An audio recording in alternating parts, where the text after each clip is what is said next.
In a world that got completely crushed by giant black pillars from the sky, a train ride with your family is nothing but a distant fantasy. A sweet, comforting voice plays over the intercom, warning everyone that the doors are closing. Our boy Shin stands by the door, completely lost in his own little headspace. Around him, people are just living normal lives, deciding where to sit and chatting about nonsense. They're talking about taking a break and sitting down for just one stop, completely carefree. Shin remembers it as a family reunion, full of laughter, warm jokes, and good memories after a long day of deliveries. He even remembers his dad's grumpy face, looking like the ultimate old-school parent. But then, the illusion starts to rot, turning to black smoke as the harsh reality of the apocalypse creeps back in. The happy children and the bright lights vanish, leaving him sitting in total darkness. The mother scolding her kid for running around in public fades away like a ghost. And just like that, the warmth is gone, leaving Shin alone with his thoughts. The loud rumble of a moving train is replaced by the dead, heavy silence of an underground tomb. He's not on a train, he's just sitting on a dusty bench in some dark, forgotten concrete ruins. In his hands, he's holding a tiny toy train keychain, the only real connection he has to a civilization he never got to see. He holds it up to the light, dreaming about what it must have been like to actually travel under the city. Unfortunately, his current roommate is a literal skeleton rotting in the corner, which really ruins the cozy vibe. Truth is, this depressing concrete block isn't a home, and it sure as hell isn't a subway station. Shin sighs, looking around the depressing gray room with absolute boredom. He looks out of a shattered, moss-covered window of a ruined apartment complex. Outside lies a massive, jagged, apocalyptic wasteland with giant black spikes splitting the city apart. According to the old-timers, some 40 years before Shin was even a thought, humanity actually had its act together. People used to walk along clean canals, enjoying the sunshine without worrying about the sky falling on their heads. But peace never lasts, and the universe decided to drop a bunch of giant black pillars to ruin everyone's day. These massive columns rain down from the heavens like a cosmic rainstorm, wiping out cities in seconds. One of those bad boys landing near you basically meant your subscription to life was instantly canceled. The impact turned entire populations into ash, leaving nothing but smoke and rubble. Shin stares blankly, having heard this depressing history lesson 1,000 times. And just like that, the world ended, leaving a few lucky, or very unlucky, survivors to fight over the scraps. Shin picks up his gear, thinking that most of the stories he heard as a kid sounded like pure fiction, but the one that made the least sense to him was the whole subway concept. Seriously, packing hundreds of random strangers into a tiny, sealed metal tube underground? In a world where everyone is trying to kill you, that sounds less like public transit and more like a giant moving coffin.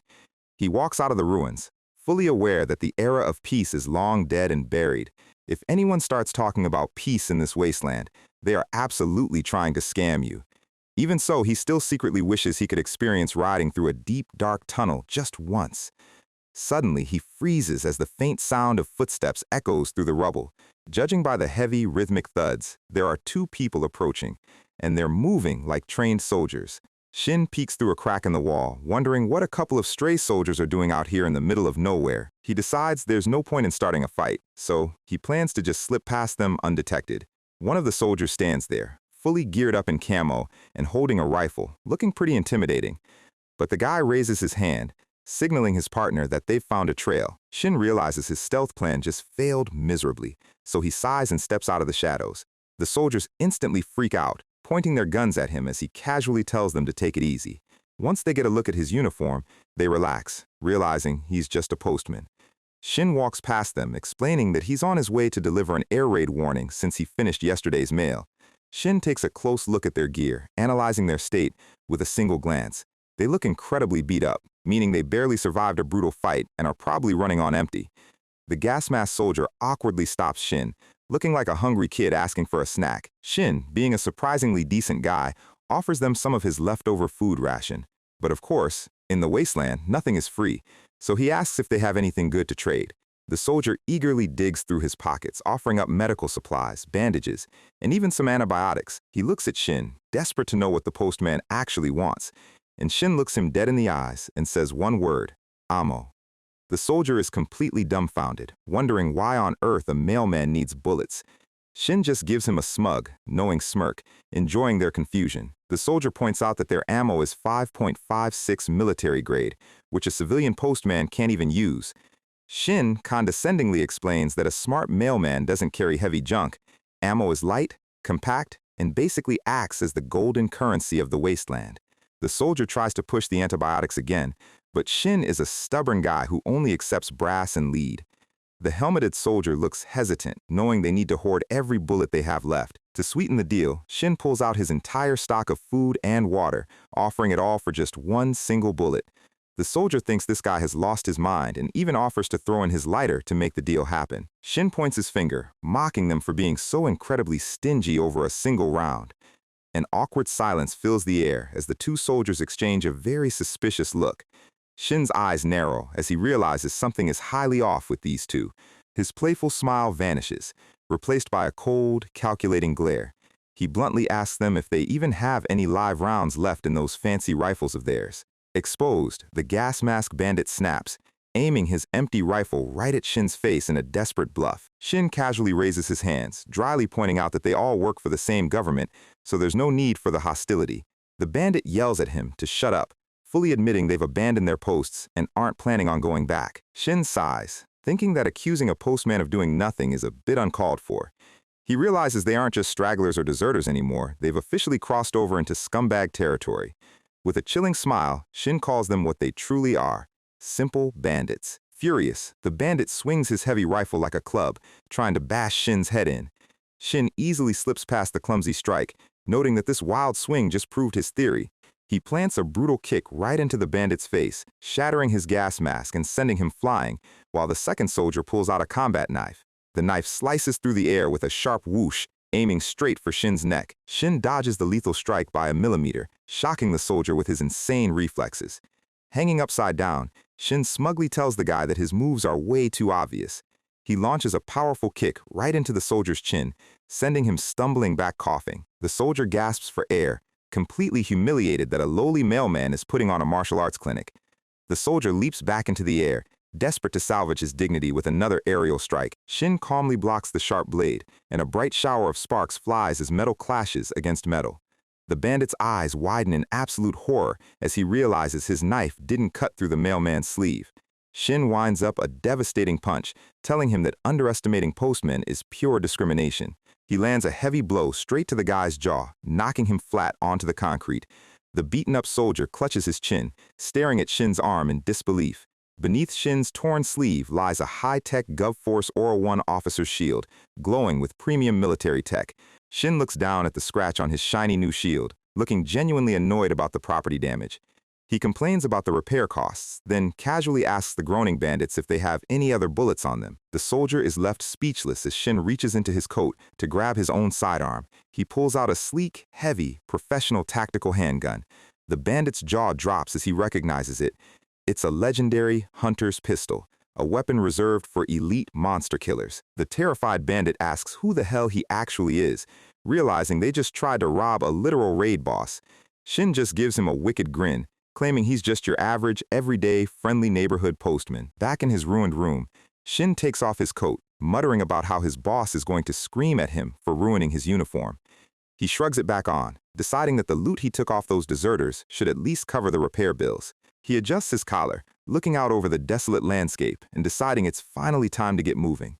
Outside, the sky is turning a nasty shade of dark purple as lightning crackles across the heavy clouds. Shin walks down a ruined highway, surrounded by rusted car wrecks and piles of concrete rubble. The clock is ticking. There are only 3 hours left before a giant space pillar flattens this entire sector. He finally reaches a massive, fortified wall, where a guard immediately shouts at him to halt. Up on the catwalk, 2 guards point their rifles down at him, looking highly suspicious of the lone traveler. They peer over the edge, completely confused as to why a mailman is casually walking up to their gate. Shin doesn't say a word, simply holding up the official government warning document. The goggled guard's eyes widen under his mask, realizing this isn't a routine delivery. Shin casually informs them that they've got exactly 2 hours and 40 minutes to pack their bags before the sky falls. The younger guard looks panicked, wondering why a postman is delivering this kind of terrifying news. The older guard snaps at him to shut up, knowing that if a postman shows up, A massive pillar is guaranteed to drop. Shin reaches into his bag, telling them he's going to trigger the emergency alarm now. He presses the button on his red device, and a loud, ominous siren begins to wail across the settlement. The guard immediately waves him in, shouting for him to get inside the dome quickly. Shin walks through the heavy garage doors as the red warning light on his pager continues to blink. He steps inside the settlement, looking up at the reinforced ceiling with a highly critical eye. The place is covered by a massive, multi-layered steel roof designed to withstand heavy impacts. Shin is actually impressed they managed to build this, as panicked citizens begin whispering about the alarm. A cute little girl with braided pigtails named Gyong-hui looks on, terrified that the day they dreaded has finally arrived. Shin walks past her, completely ignoring the fearful stares of the refugees. The goggled guard escorts him deep into the facility, announcing to their leader that the postman has arrived. A buff, bearded man with his arms crossed steps forward, looking like the ultimate post-apocalyptic boss. Shin sizes him up, reminding himself that every settlement in this lawless world has its own crazy rules. Rule number 1 when dealing with these isolated communities is to always respect their unique laws. Since civilization crumbled, these small pockets of humanity have become entirely cut off from each other. To cope with the constant fear of death, they've created weird cults and extreme survival doctrines. So, the golden rule is simple.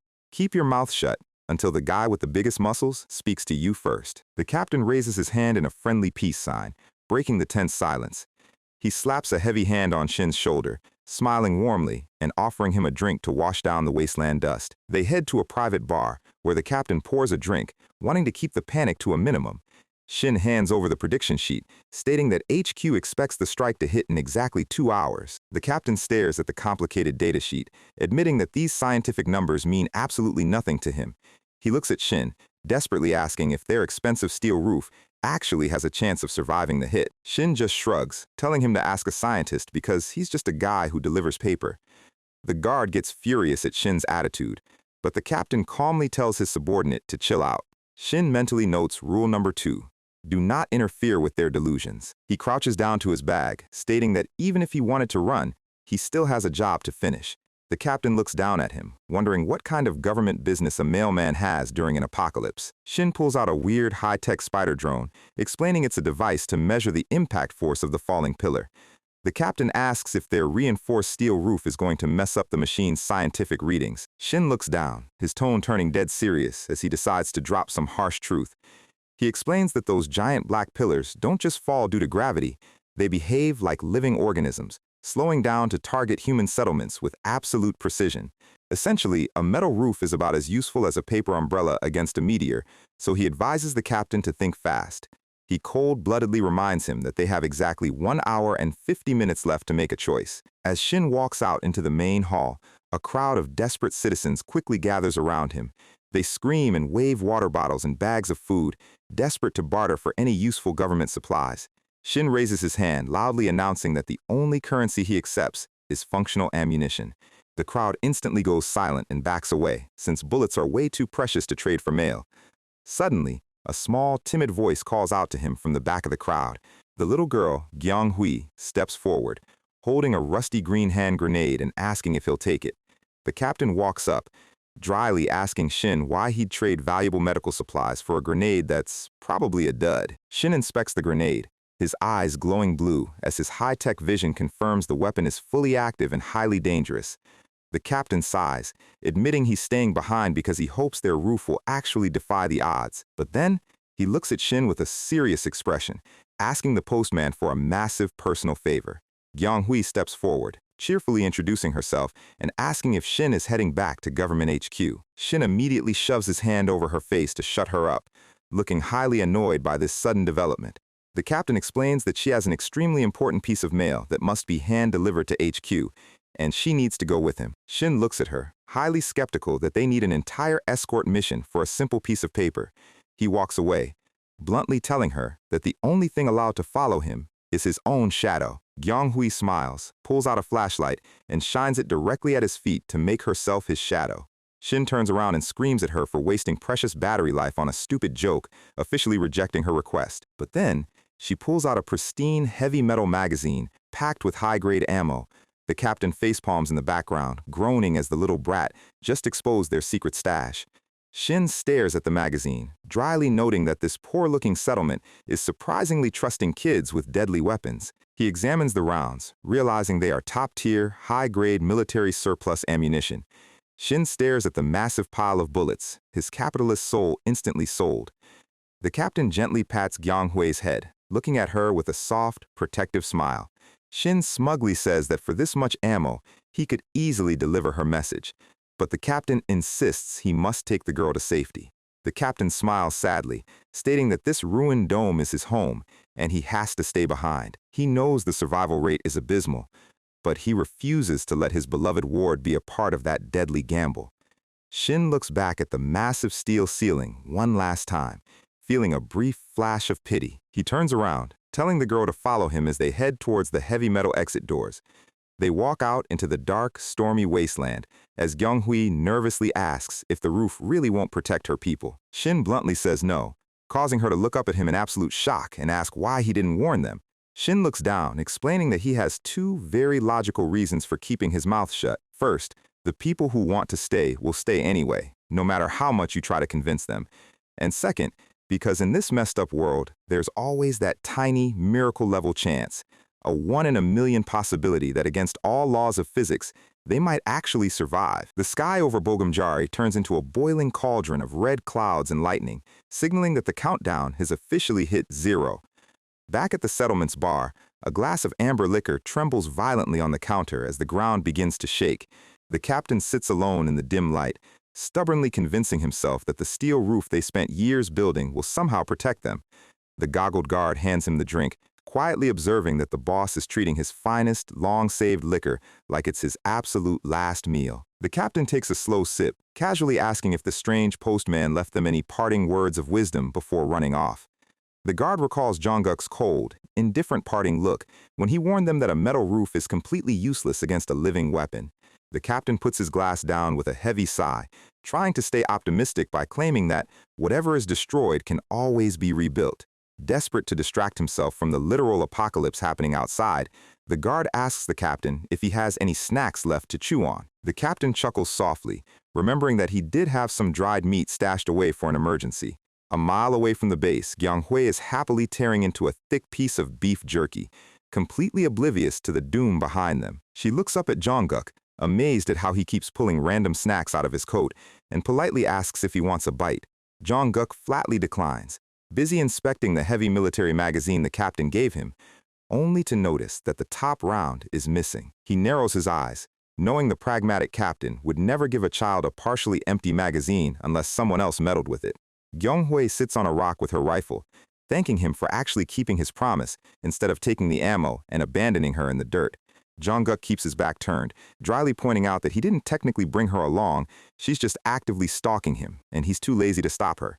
Ignoring his incredibly cold shoulder, she stands up, determined to thank her savior with proper respect. With a massive, innocent smile on her face, she proudly flips him the middle finger, thinking it's the ultimate polite gesture. Jongguk stops dead in his tracks, a massive, forced, vein-popping smile spreading across his face as he asks her where on earth she learned that. She tilts her head in confusion, explaining that in her isolated little settlement, this gesture is the highest sign of gratitude and respect. Jongguk facepalms in pure disbelief, calling her kid while she angrily barks back that her name is actually Gyanghui. He sighs, explaining that different settlements have wildly different rules, and outside the walls that finger is going to get her shot. He grabs her small hand, gently folding her fingers down to teach her how civilized survivors actually communicate. Gyunghui stares at her own hand, slowly raising her thumb in a standard, non-offensive thumbs-up gesture. Before she can celebrate her newly acquired social skills, a terrifying low rumble shakes the very earth beneath their boots. Junghook's playful demeanor instantly vanishes as he whispers that the strike has finally begun. The sky splits open with a blinding white light, casting a monstrous shadow over the jagged mountain ruins.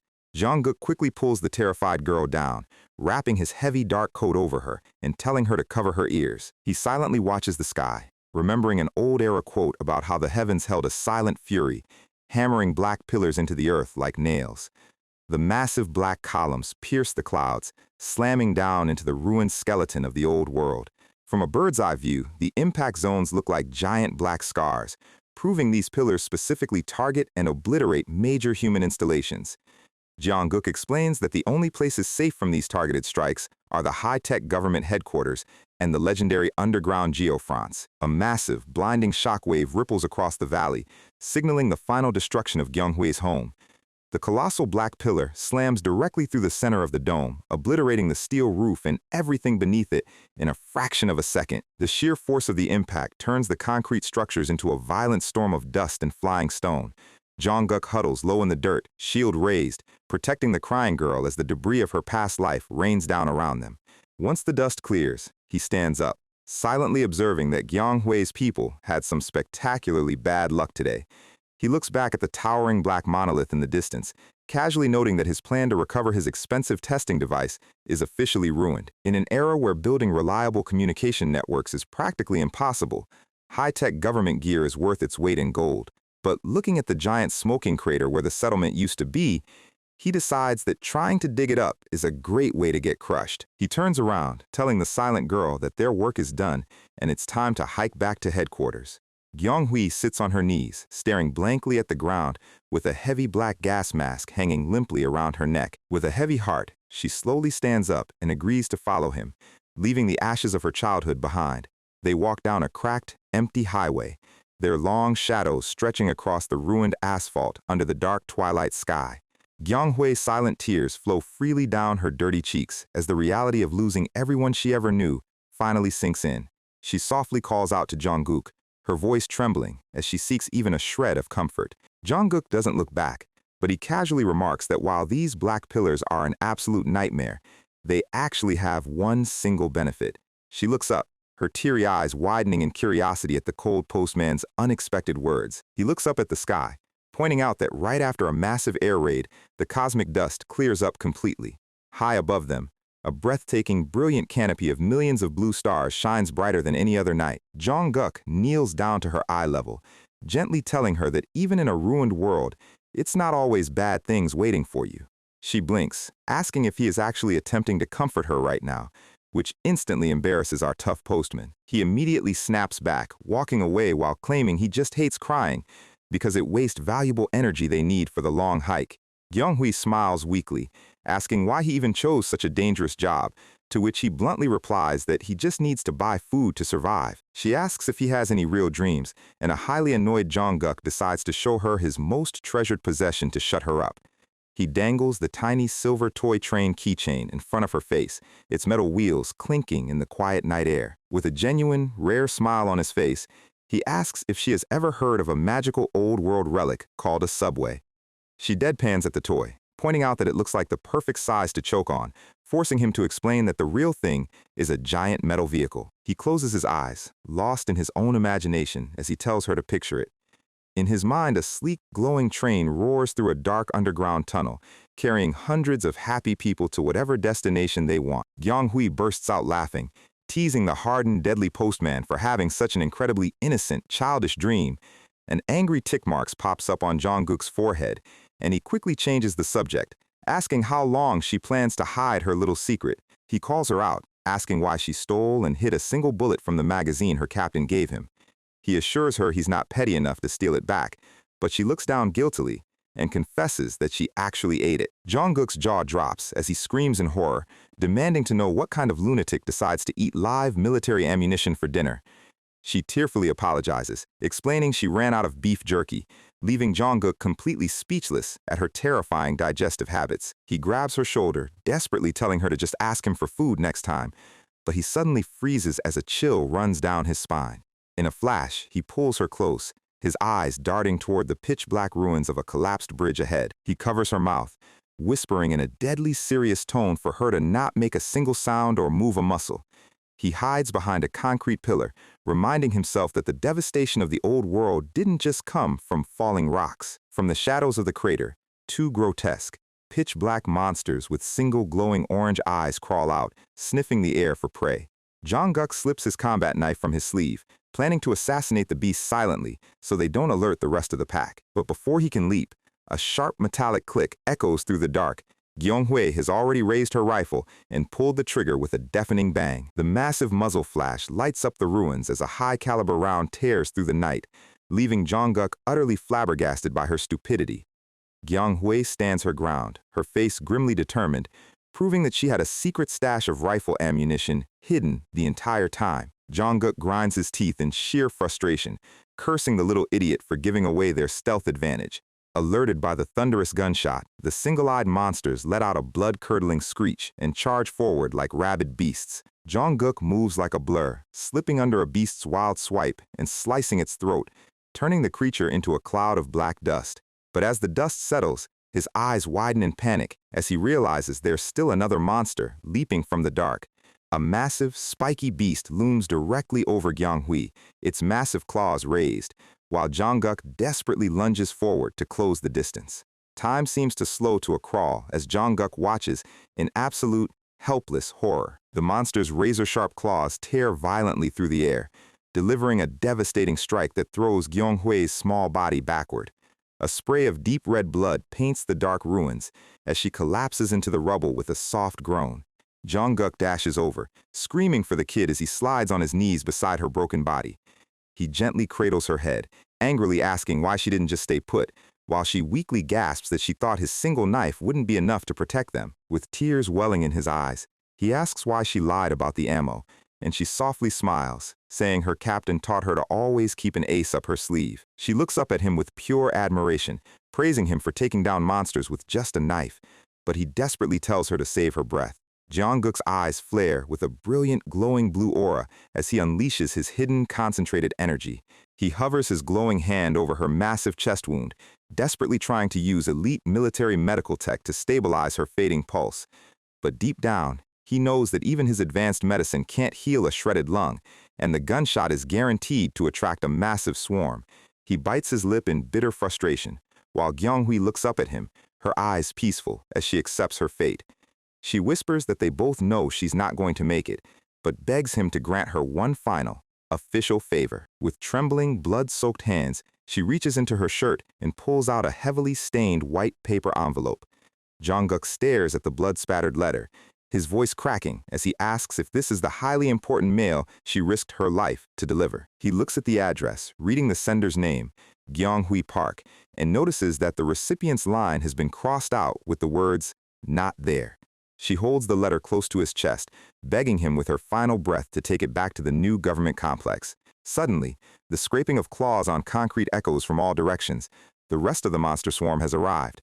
Gyung-hui looks at him, asking if he still has the active hand grenade he traded for back at her settlement. She smiles through the blood dripping from her lips, asking him to think of this grenade as her official delivery payment, and demands a promise.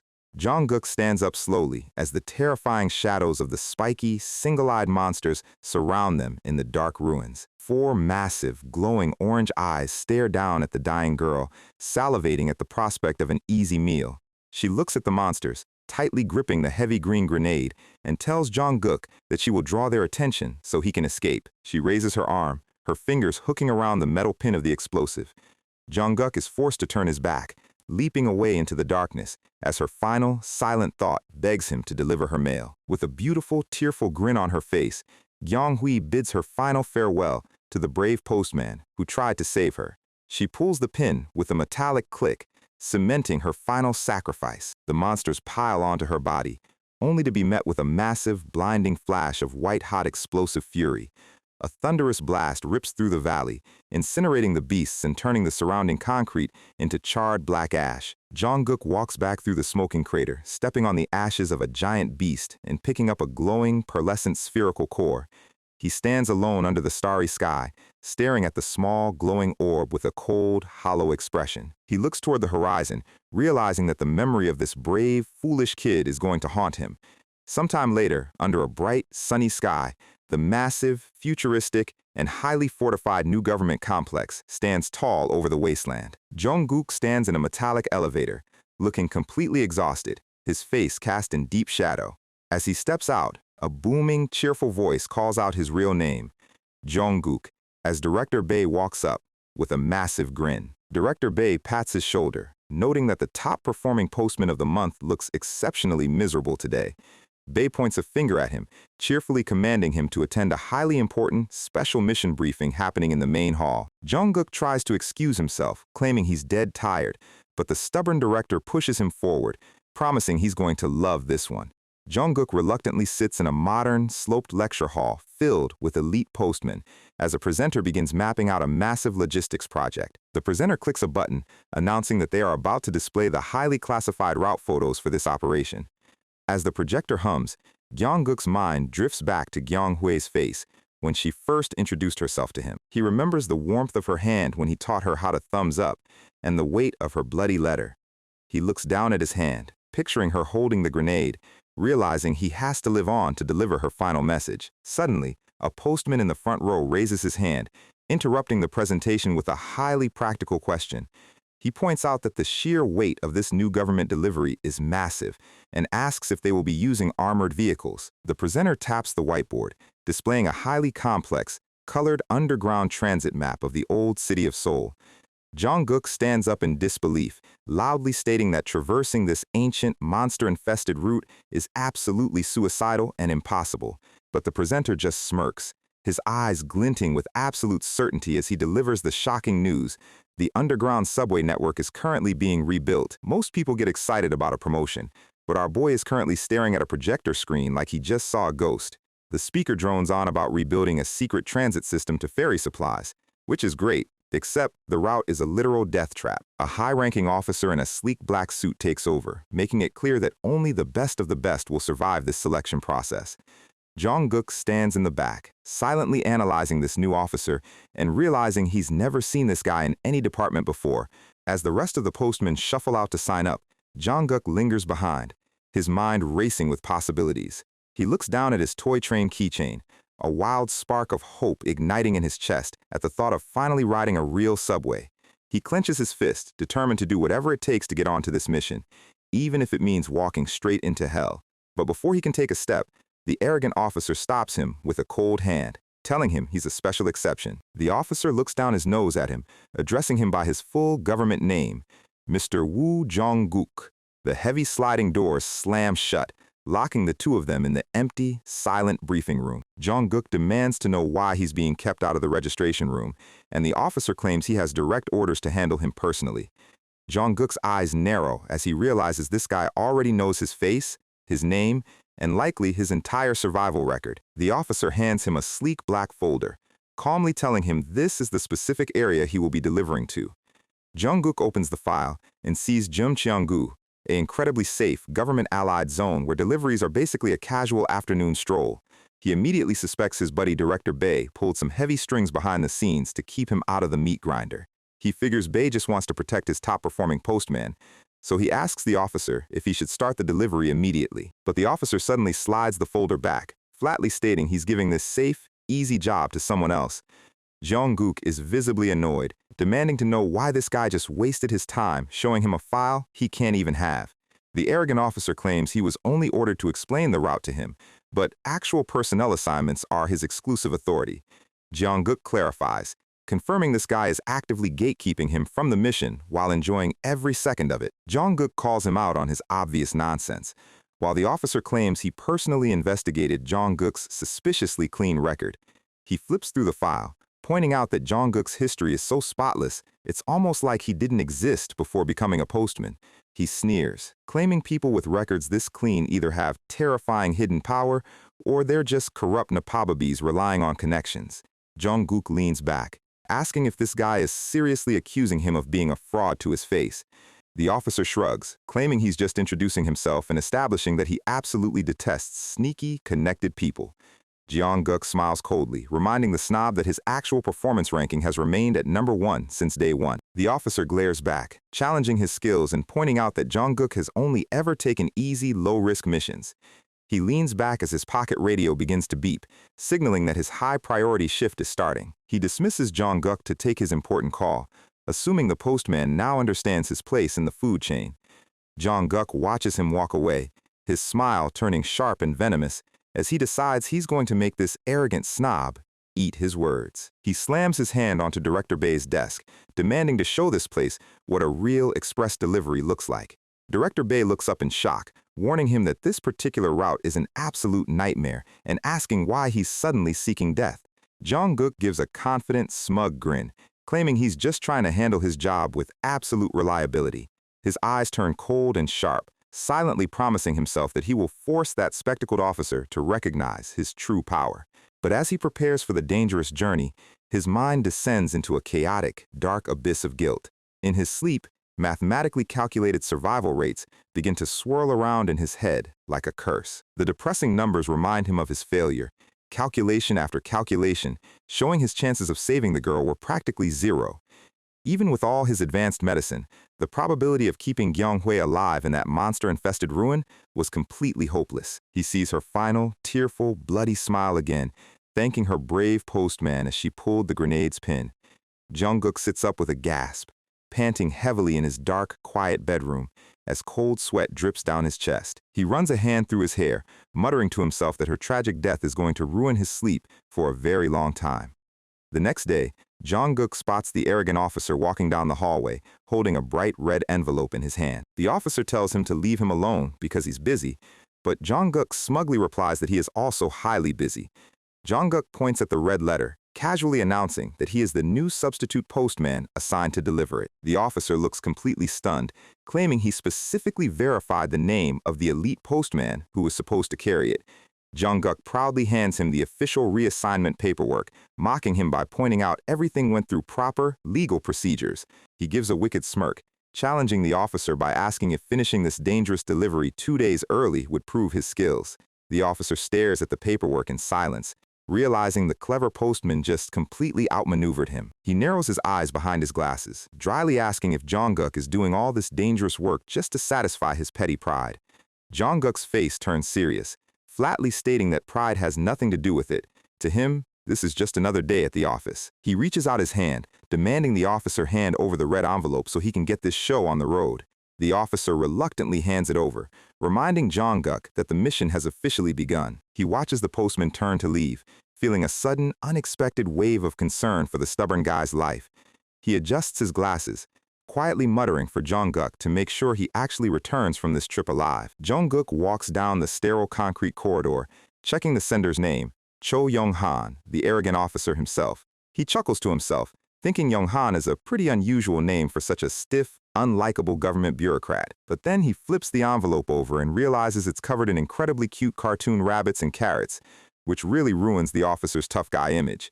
He can't help but laugh, trying to imagine that cold, calculated officer buying cute rabbit stationery at a local post office. His smile quickly fades as he reaches into his pocket and pulls out Gyung-hui's blood-stained letter alongside her glowing core. He remembers the ferocious, spiky, single-eyed boss monster he had to put down to obtain this rare prize. He holds the smooth, pearlescent sphere up to the light, fully aware that this core was bought with the ultimate price of a child's life. He presses the cold sphere against his chest, swearing to himself that her tragic sacrifice will not be in vain. Before embarking on the dangerous subway route, he decides he needs to stop by a professional appraiser to see what this core actually does. Decades ago, when the giant black pillars fell like nails from the heavens, humanity's doom seemed absolute. From those dark monoliths, a terrifying wave of single-eyed demons crept out to reclaim the ruined surface. These horrific monsters spread across the earth like wildfire, turning major human cities into desolate hunting grounds. Yet, in the midst of that absolute despair, the universe left behind a single, highly powerful gift inside the monsters, the core. Whether these glowing spheres are a physical glimmer of hope or just the seed of another cosmic curse remains a mystery. Jungkook walks into a dark, cluttered underground appraisal workshop, holding his highly valuable core. While he knows his way around a gun and a shield, appraising high-tier cores is way outside his pay grade. A grumpy, elderly appraiser named Hyo-woong glares at him, immediately calling the core a useless piece of trash before even touching it. Jungkook stands his ground, politely asking him to just do his job and check it over anyway. The old man snaps, claiming he doesn't need to look at junk to know it's garbage, telling the postman to take his trash and get out. Jungkook sighs, completely unfazed, because he's been dealing with this stubborn old man's terrible attitude for years. At 70 years old, Hyo-woong suffers from advanced dementia, meaning he forgets Jungkook's face almost every single day. Realizing he's getting nowhere, Jungkook decides he has no choice but to deploy his ultimate, highly effective psychological weapon. He leans in, casually mentioning that he just returned from delivering a very special message to Hyo-woong's beloved daughter. Jungkook gives a warm, reassuring smile, lying through his teeth, as he claims her daughter was incredibly happy and sent her regards. The grumpy old man immediately softens up, looking away proudly and muttering about his daughter, worrying over nothing. With his mood completely fixed, the old man happily grabs the glowing core, announcing that today's inspection is entirely on the house. Jungkook quickly slides a small stack of ammunition onto the desk, insisting on paying because he hates taking charity. He watches the old man walk to the back room, his face turning solemn as the lie weighs on his mind. In reality, Hyo Woong never had a daughter. His worsening dementia caused him to invent a child that never existed. But Jungkook figured that using this harmless illusion to get his cores appraised is a victimless, win-win situation for both of us. The old man returns, his face dead serious as he reveals this is actually a core of the absolute highest purity he's ever seen. But he warns Jungkook to never use it, because the catastrophic failure rate is sitting at a massive 99%. Cores are highly volatile, but if a survivor actually manages to successfully absorb one, the power reveals its true form. There are standard energy cores used to power cities, and communication cores that reconnect the shattered world. But the absolute most valuable and highly sought-after prize in this ruined world is undoubtedly the next category. The ability core, a rare gem that grants godlike superhuman powers. Though attempting to absorb one is usually a fast pass to the graveyard. As Jungkook packs up his core and heads for the exit, a sharp, familiar female voice stops him in his tracks. He winces, muttering under his breath that running into this particular person is the absolute last thing he wanted today. A beautiful doctor steps out of the shadows, asking if Jungkook is manipulating her patient's imaginary daughter for cheap favors again. Dr. Myong stands there, puffing on a smoking cigarette, looking exceptionally stylish and highly irritated in her white lab coat. Jungkook defends himself, pointing out that he always leaves behind highly valuable ammo as a fair price for the service. Dr. Myong points her finger at him, claiming this isn't about business. It's about having a basic shred of human decency. Jungkook pulls a face, dryly noting that she is currently asking him to risk his life for her own favor without paying a single cent. He reminds her that to hijack this incredibly dangerous subway mission, he had to go through a mountain of annoying administrative paperwork. He even had to lie to his boss, claiming the original postman had a massive, sudden stomachache just to take his spot. Dr. Myong sighs, blowing a cloud of smoke and criticizing him for sending her a lazy written note instead of visiting her clinic in person. Jungkook rolls his eyes, thinking that her constant, relentless nagging is exactly why he avoids her like the plague. She steps up to him, poking his chest and reminding him that since she's helping him cover up his lies, he officially owes her a massive favor. She narrows her sharp, glowing red eyes, her gaze turning cold and predatory as she locks eyes with him. She demands that from now on, he treat her with the absolute respect her elite status deserves. Jungkook stares back in silence, refused to back down or be intimidated by her fiery, red-eyed glare.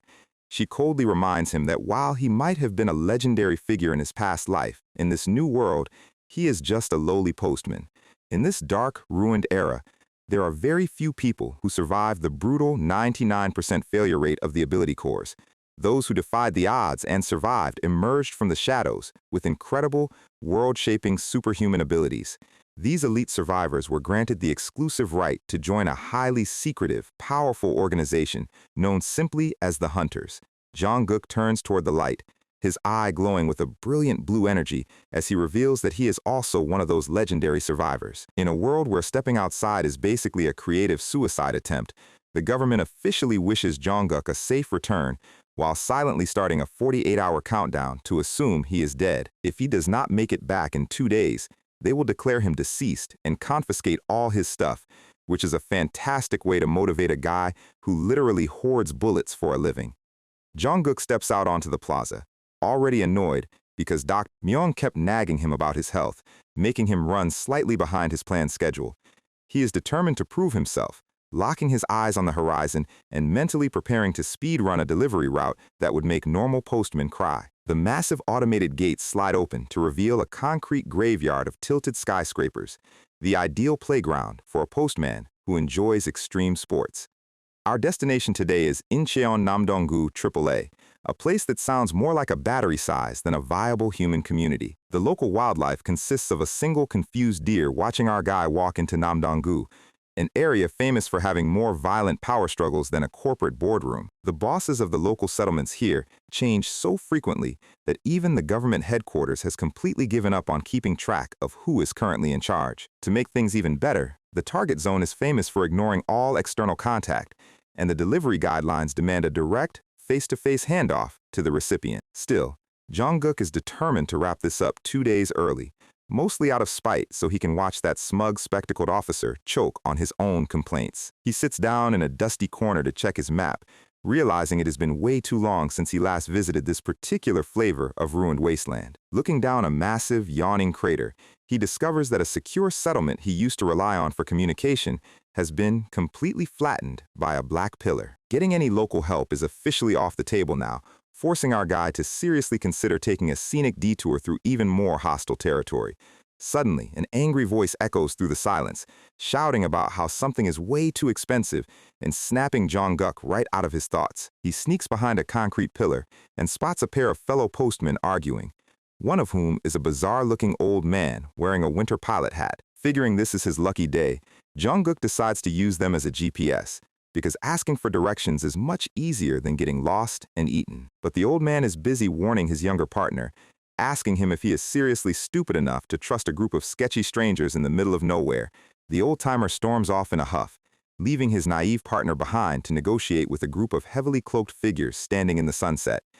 Jungkook watches from the shadows, dryly noting that this wasteland operates on a strict one-in, one-out policy for gullible travelers. One of the cloaked figures approaches the remaining postmen, smoothly offering their services as professional tour guides for the ruins. The stranger offers a friendly deal, promising to guide him safely through the dangerous territory in exchange for a small, reasonable fee. Jungkook stares at the scene, debating for a fraction of a second if he should step in or just watch the inevitable disaster unfold. The stranger pulls back his hood just enough to show a wide, creepy grin, reassuring the postman that they are strictly peaceful, law-abiding folks. Our guy is not buying it for a second, recalling the most important lesson he ever learned about surviving outside the government safety dome. The iron law of the wasteland is incredibly simple. Anyone who goes out of their way to tell you they are peaceful is absolutely full of garbage. He turns around and walks away, completely refusing to waste his precious time watching a rookie postman get thoroughly scammed. Before he can take 3 steps, a hand grabs his arm, and the crazy old-timer from earlier starts feeling up his biceps while complimenting his muscle definition. The old man snaps his fingers with a bizarre grin, declaring that Jungkook successfully passes his secret physical exam and is now worthy of following him. He struts ahead like he owns the place, leaving our protagonist standing there, wondering if the apocalypse simply makes some people entirely lose their minds. Jungkook sighs and follows, asking the old-timer where he is even going, only to get a cheerful response that they are heading to the exact same spot. The old man confidently declares they are heading to Bukyeon, but Jungkook immediately rains on his parade by pointing out he is actually going to Incheon. Without missing a beat, the old-timer claims he was totally planning on going to Incheon too, grabbing Jungkook and dragging him along like they are best friends. Jungkook looks back at the highway, watching the naive rookie postman walk away with the creepy cloaked guides, and asks the old man what those guys were actually up to. The old-timer scoffs, explaining that those fake guides claim to have the entire area locked down, which is obviously a massive load of nonsense. Jungkook agrees, but he is curious about how this eccentric senior citizen managed to figure out the scam so quickly without any modern recon gear. The old man proudly points to his own eyes and shouts physiognomy, claiming he can read faces, though our guy silently decides this senior is also totally full of it. Jungkook tells the self-proclaimed face reader to go his own way since they both managed to avoid the trap, but the old man insists on tag-teaming the journey. He lets out a loud, obnoxious laugh, making Jungkook realize this old-timer possesses a completely different, highly exhausting breed of creepiness compared to Director Bae. As they walk down the cracked highway, the old man asks for his name, and upon hearing Woo Jungkook, he immediately claims they are long-lost brothers from the same clan. He starts rambling about their shared family tree, prompting a desperate Jungkook to beg for absolute silence while they head toward the target destination of AAA.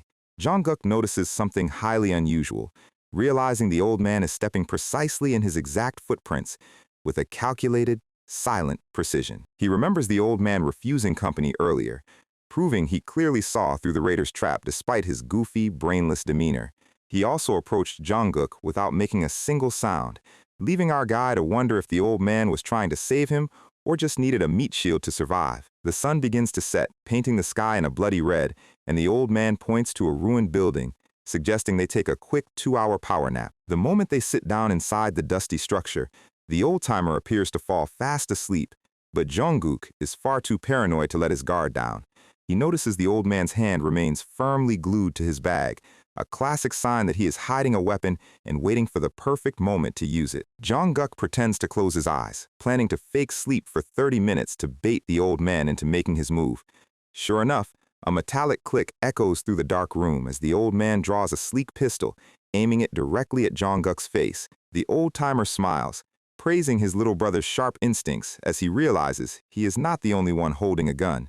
Jungkook stares down the barrel with a cold, murderous glare, reminding the old man that anyone with slow ears in this wasteland is already buried 6 feet under. The standoff in the dark corridor is perfectly balanced, with 2 postmen pointing deadly weapons at each other's heads in a silent test of nerves. Their eyes lock, each waiting for the slightest twitch or a drop of sweat to decide who gets to go home and who gets to become a permanent resident of this hallway. Before either can pull the trigger, heavy footsteps echo from the stairs, followed by a pathetic voice begging them not to shoot, forcing both men to pivot their weapons.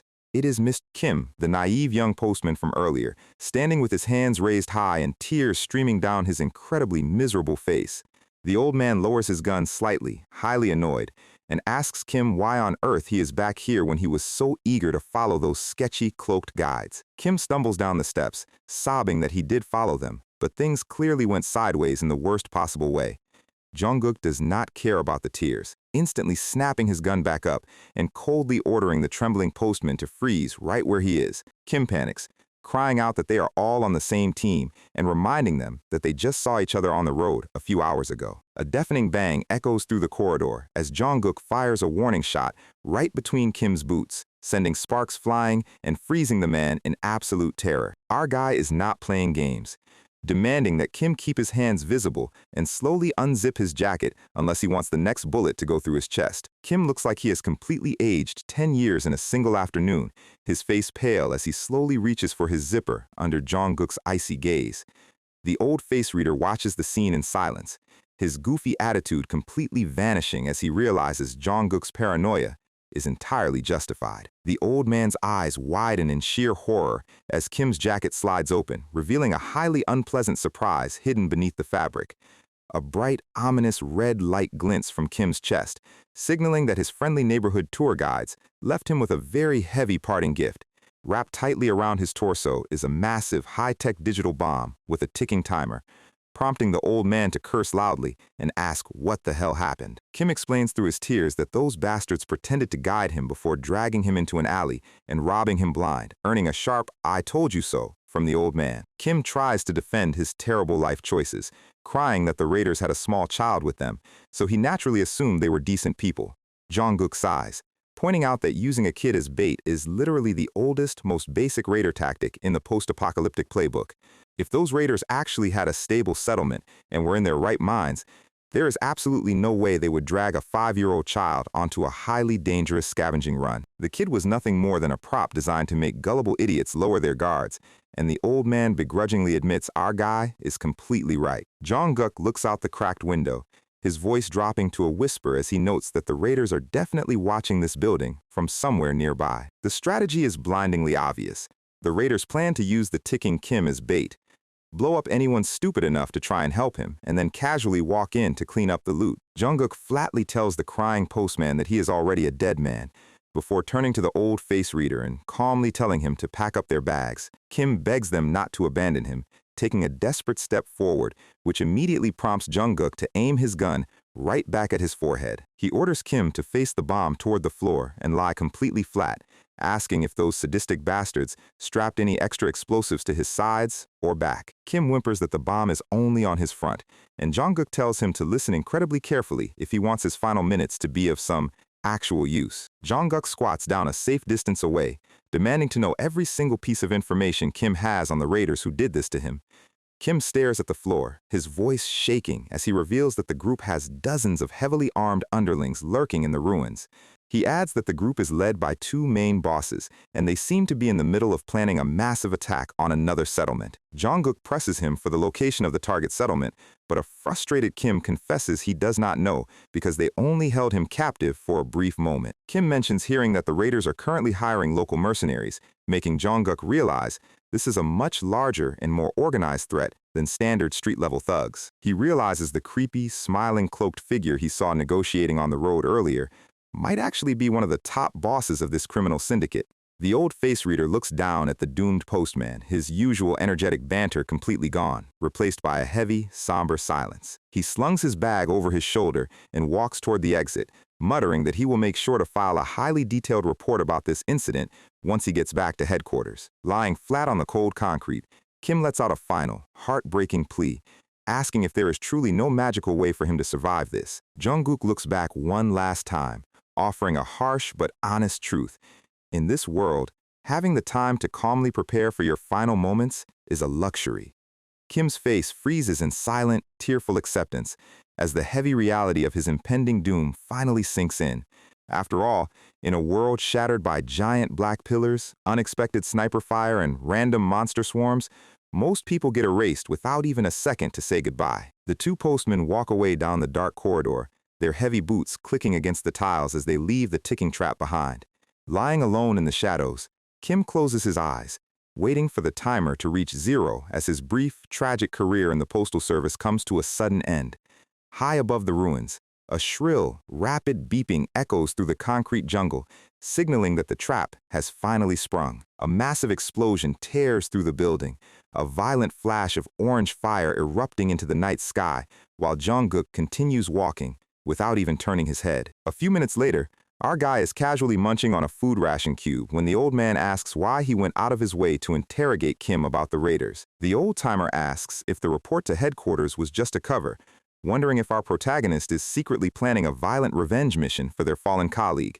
Jungkook scoffs at the idea of revenge, but he is genuinely shocked when the old man reveals that Kim was actually carrying a high-value core that he never used. Our guy notes that if he were carrying a potential ability core, he would have absorbed it as emergency insurance the moment his life was on the line. But as they look at the glowing, pearlescent sphere resting safely inside Kim's abandoned bag, they both know that facing a 98% chance of instant death is a gamble most humans are simply too terrified to take. Walking through the ruins, the old face reader realizes that Jungkook is not exactly your average everyday mailman, mostly because average mailmen do not carry enough firepower to start a small war. The old man brings up Jungkook's legendary double-barreled sidearm, claiming he heard a rumor it can shoot lasers, prompting our guy to dryly suggest keeping those wild theories to himself. Since nobody would believe a low-class postman possessed an elite hunter's weapon anyway, Jungkook casually tells him he just found it, which is the universal post-apocalyptic excuse for stealing. The old-timer points a finger, claiming you can't lie to a fellow member of the prestigious Wu clan,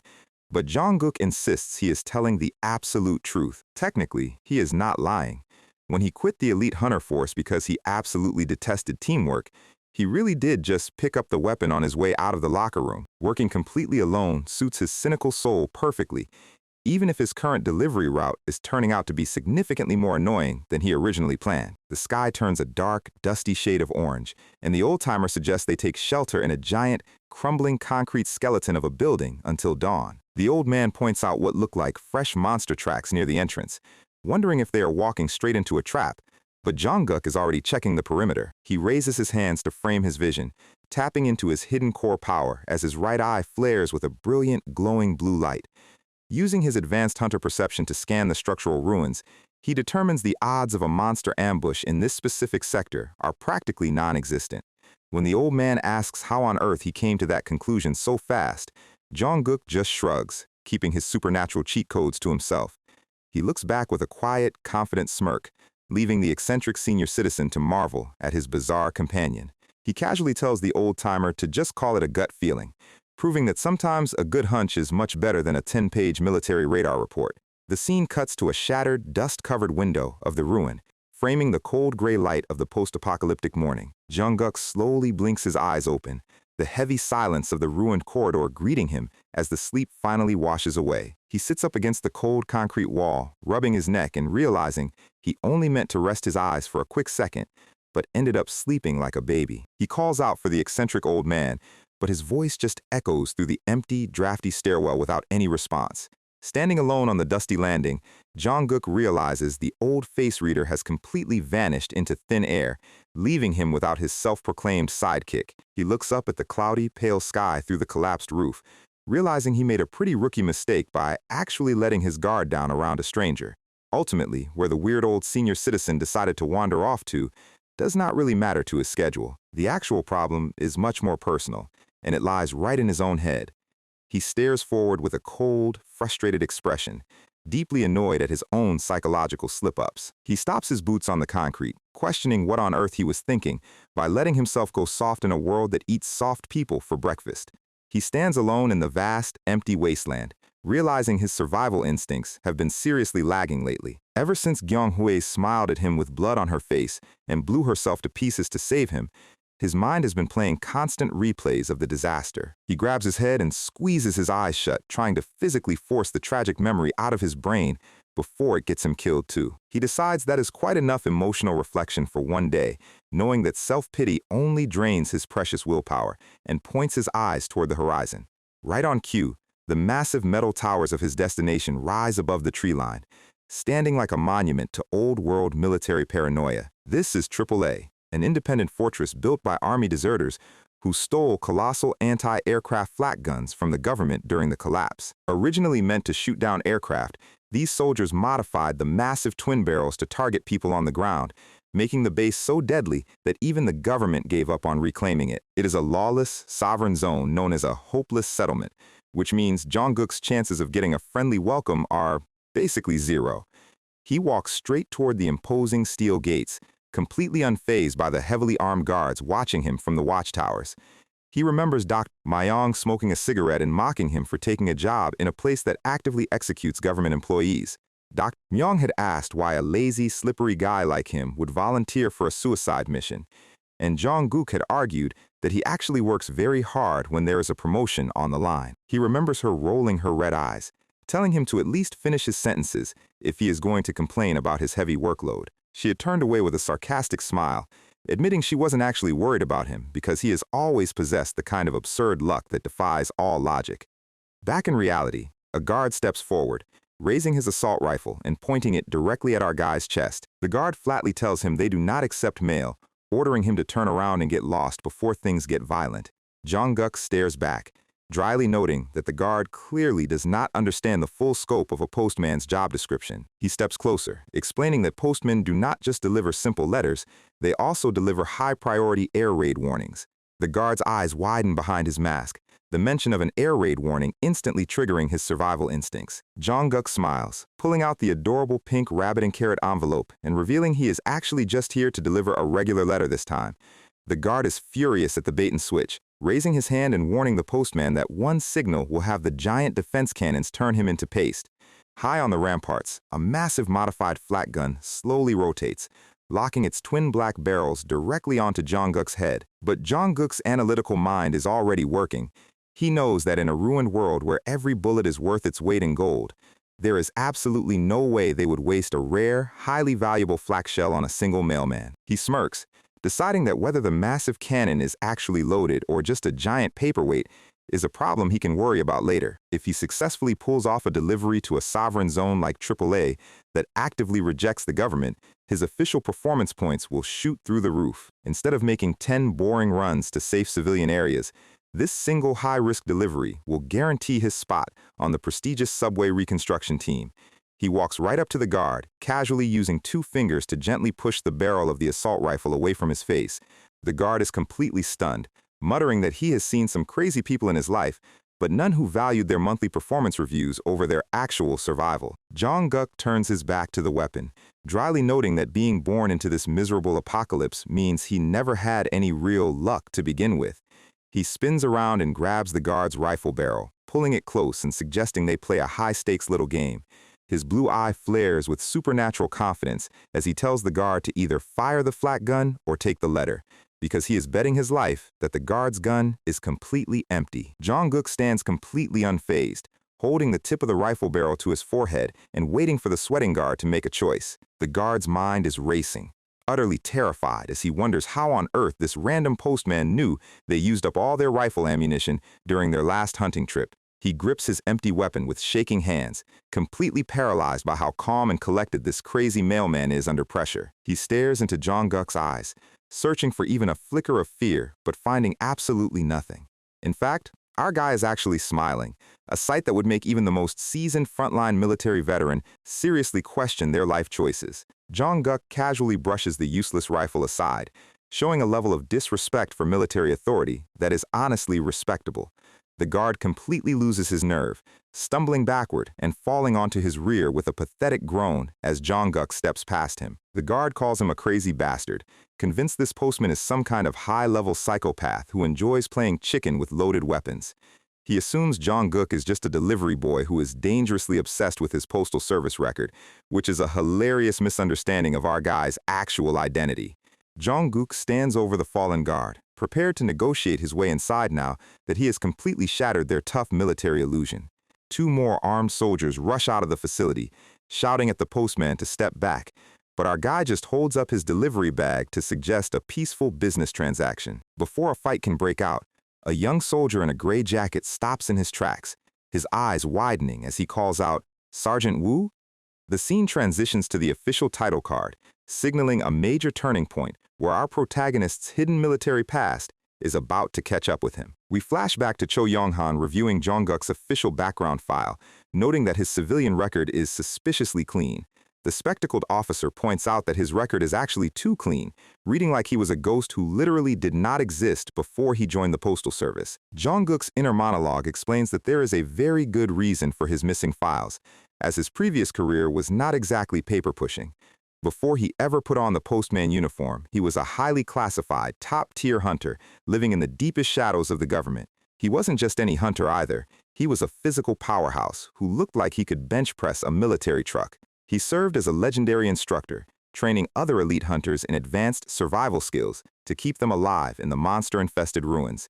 But teaching a bunch of arrogant rookies how not to get eaten by giant eye monsters eventually lost its appeal. After witnessing too many of his squad members get slaughtered, Jong-guk decided that group dynamics were a massive liability. He walked away from the pile of corpses, realizing that the only person he could truly trust to survive in this hellscape was himself. Deciding that working in a group wasn't for him, he quit the elite hunter corps on his own terms, which the military high command did not appreciate. As punishment for his desertion, he was demoted from colonel all the way down to sergeant and exiled to a dangerous frontline suicide unit. It was a unit designed to grind soldiers to dust, essentially a death sentence disguised as a deployment where he spent his days waiting for the end. But during those exhausting, miserable frontline days, he had one peculiar subordinate who always wore a polite smile and spoke in an old-fashioned military tone. Back in the present, that very same subordinate, Sergeant Jung, is happily leading Jong-guk into the underground tunnels of the AAA fortress. Jong-guk looks at him, noting with a smirk that the scrawny rookie he used to babysit actually looks like a proper hardened soldier now.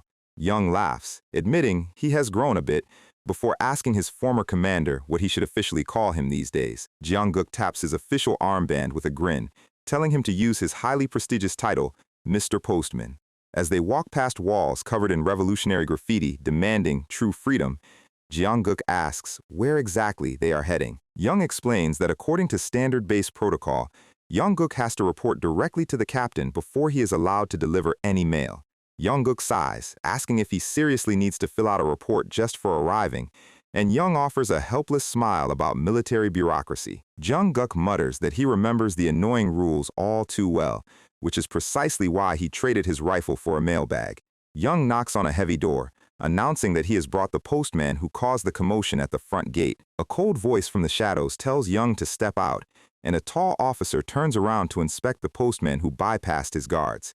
The captain asks if he was truly a soldier, and Jong-guk looks around, observing the state of the commander's office. He notes that while the fortress looks incredibly imposing from the outside, the interior smells like absolute rot.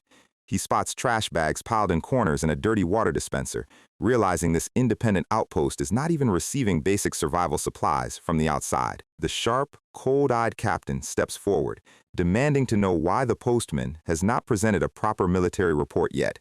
Jong-guk stands with his hands in his pockets, calmly explaining that since he is a postman now, he does things his own way. To prove his point, our guy strikes a sparkling, highly embarrassing corporate pose, reciting the ridiculous customer service slogan Director Bay forced him to memorize. The captain and Sergeant Young are completely speechless, the sheer cringe of the display temporarily halting all military tension in the room. Jong-guk instantly drops the act, reaching into his bag and pulling out the pink rabbit envelope addressed to a resident inside the walls. The captain scoffs, reminding him that AAA is at war with the government that hoards all the world's resources, meaning they do not accept official mail. Normally, he would have had Jong-guk thrown out or shot, but Young's report about his legendary frontline record has caught his attention. The captain narrows his eyes, offering to let the delivery proceed on one highly specific, under-the-table condition. He steps closer, his heavy trench coat rustling as he looks down at the cynical postman. He promises to grant Jong-guk full support and access within the fortress walls, but only if Jong-guk agrees to a mutual deal. Looking utterly exhausted by his command, the captain drops his cold facade, flatly ordering the postman to help him escape this decaying, hopeless base. In this ruined world, pointing a giant anti-aircraft cannon at a mailman is considered a standard customer service greeting, but our guy has never been one to lose his cool over a little extra iron. Jong-guk stands right in front of the colossal double-barreled flat gun, looking at it with the bored expression of a guy waiting for a late bus. He stares up at the massive steel barrels, his analytical brain already calculating exactly how much damage this old-world relic can do if someone pulls the trigger. Suddenly, he raises his leg and delivers a solid, ringing kick to the heavy armor plating, prompting a terrified Sergeant Young to ask if he has completely lost his mind. Jong-guk just looks back with a straight face, claiming he is simply performing a routine safety inspection, which is a highly creative description of vandalism.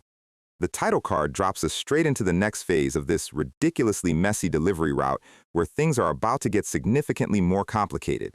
We flash back to 30 minutes ago inside the captain's office, where the commander was questioning why on earth a postman would risk his neck for a single envelope. Our guy is a simple capitalist at heart. He turns his back, dryly mentioning that he assumes there will be some very generous compensation for his services. The captain does not disappoint, turning around and lifting a heavy black duffel bag from his personal locker. He zips it open to reveal a massive stash of 25 high-purity glowing monster cores, asking if this is enough to buy our guy's absolute cooperation. Jong-guk sits on the floor next to the bag, completely satisfied with the payment, and tells the captain to tell his guards that the postman has been officially hired to inspect the base's heavy artillery. The captain is slightly suspicious, raising an eyebrow and wondering if inspecting the flat guns is actually just a sneaky setup for their upcoming prison break. Jong-guk's eyes narrow as he locks his gaze onto the commander, his cynical survival instincts taking complete control of the conversation. He points out that if their escape plan goes south, those giant cannons on the roof will be their biggest problem, meaning they might have to violently disable them before running. Back in the present, Sergeant Young is still standing there in shock, trying to process why his former commander is suddenly auditing the base's heavy weaponry. Jong-guk walks around the massive machine, thinking that getting involved in a military coup is a bit much for a mail route. But he had no choice if he wanted to deliver this letter. If he had rejected the captain's sketchy deal, he would have been tossed out of the settlement immediately, leaving his flawless delivery record in absolute tatters. He sighs, realizing his simple express run has officially mutated into a highly complex, top-secret rescue mission.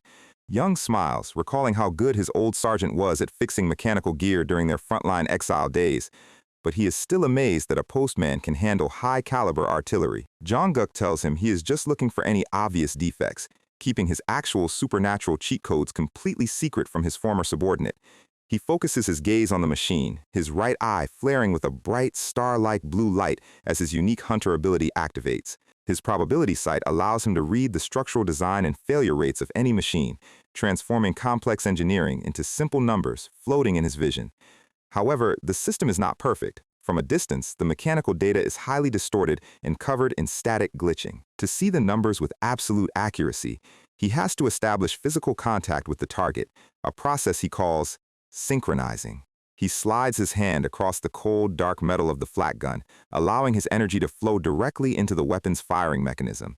He pulls his hand back with a neutral expression, muttering that everything looks perfectly fine, which actually makes Sergeant Young think the postman is disappointed the gun isn't broken. Young is amazed that the inspection is already over, But Jungkook's inner thoughts are far more sinister. He has already calculated exactly how to break the guns later. He suggests they finally go deliver the actual mail, mentally preparing to return to the spot tonight to quietly sabotage the cannon's firing pins. Jung happily leads the way, promising to guide him safely to the recipient's house according to the captain's official orders, and Jungkook asks about this Cho Shin-hye person. Jung explains that she is the only doctor currently living inside the AAA settlement, prompting our guy to ask if she is a formal military physician. Jung clarifies that she was actually a military veterinary officer, but since the base is constantly running low on skilled medical personnel, she got promoted to treating humans. Originally, she belonged to their frontline unit, but she gave up her military rank to live quietly as a civilian with her younger sibling,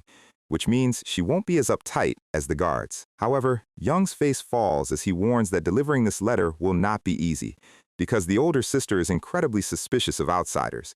Jungkook thinks about the sender, Cho Yongin, wondering what kind of bizarre relationship that strict, spectacled staff officer has with a renegade military doctor. Jung points to a plain, heavy metal door at the end of a concrete corridor, announcing they have finally arrived at the target residence. Jung whispers a final warning, blushing as he mentions that while the younger sister is super cute, the older doctor sister is drop-dead gorgeous, but has a truly terrifying personality. Jungkook is not known for his patience.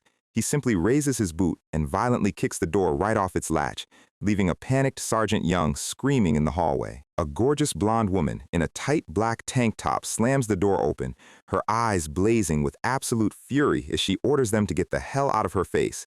She stops, staring at the stranger standing on her doorstep with a mix of anger and confusion. She demands to know who he is, and our guy just looks at her with his classic deadpan expression, asking if his official postal code is not obvious enough. He asks if her eyes are just for decoration, earning a highly offended glare from the beautiful blonde doctor. Jungkook flatly tells her to go inside and bring her older sister out so he can deliver this letter. He waves the pink carrot envelope in the air, explaining that mail has arrived, but the official recipient has to confirm delivery in person. He looks at her blonde hair and casual tank top, confidently stating that she clearly looks like the cute younger sister Young was rambling about. The blonde woman's face completely flushes with embarrassment as she covers her cheek, while Jungkook impatiently demands she go fetch the adult in the house. Without saying a word, the blonde woman turns around and quietly tells him to come inside, leaving our protagonist slightly confused by her sudden compliance. Jungkook smirks, feeling highly proud of his masterful communication skills as he steps through the threshold. Meanwhile, Sergeant Young is still standing in the corridor with his mouth hanging wide open, looking like he just witnessed a man casually walk into a dragon's den and survive. The pink envelope sits on the table, its cute cartoon rabbits looking highly ridiculous inside this dark, rustic military bunker. The blonde woman sits on the sofa, offering a calm, slightly sarcastic smile as she introduces herself as Cho Shin-hye, the scary older sister.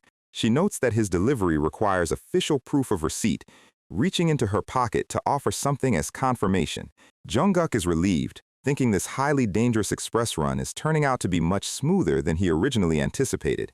He looks down at the paper she handed him, discovering it is a torn piece of a previous delivery envelope sent by Cho Young-han from government headquarters. But as he stares at the torn paper, his sharp hunter instincts instantly detect a massive, glaring contradiction.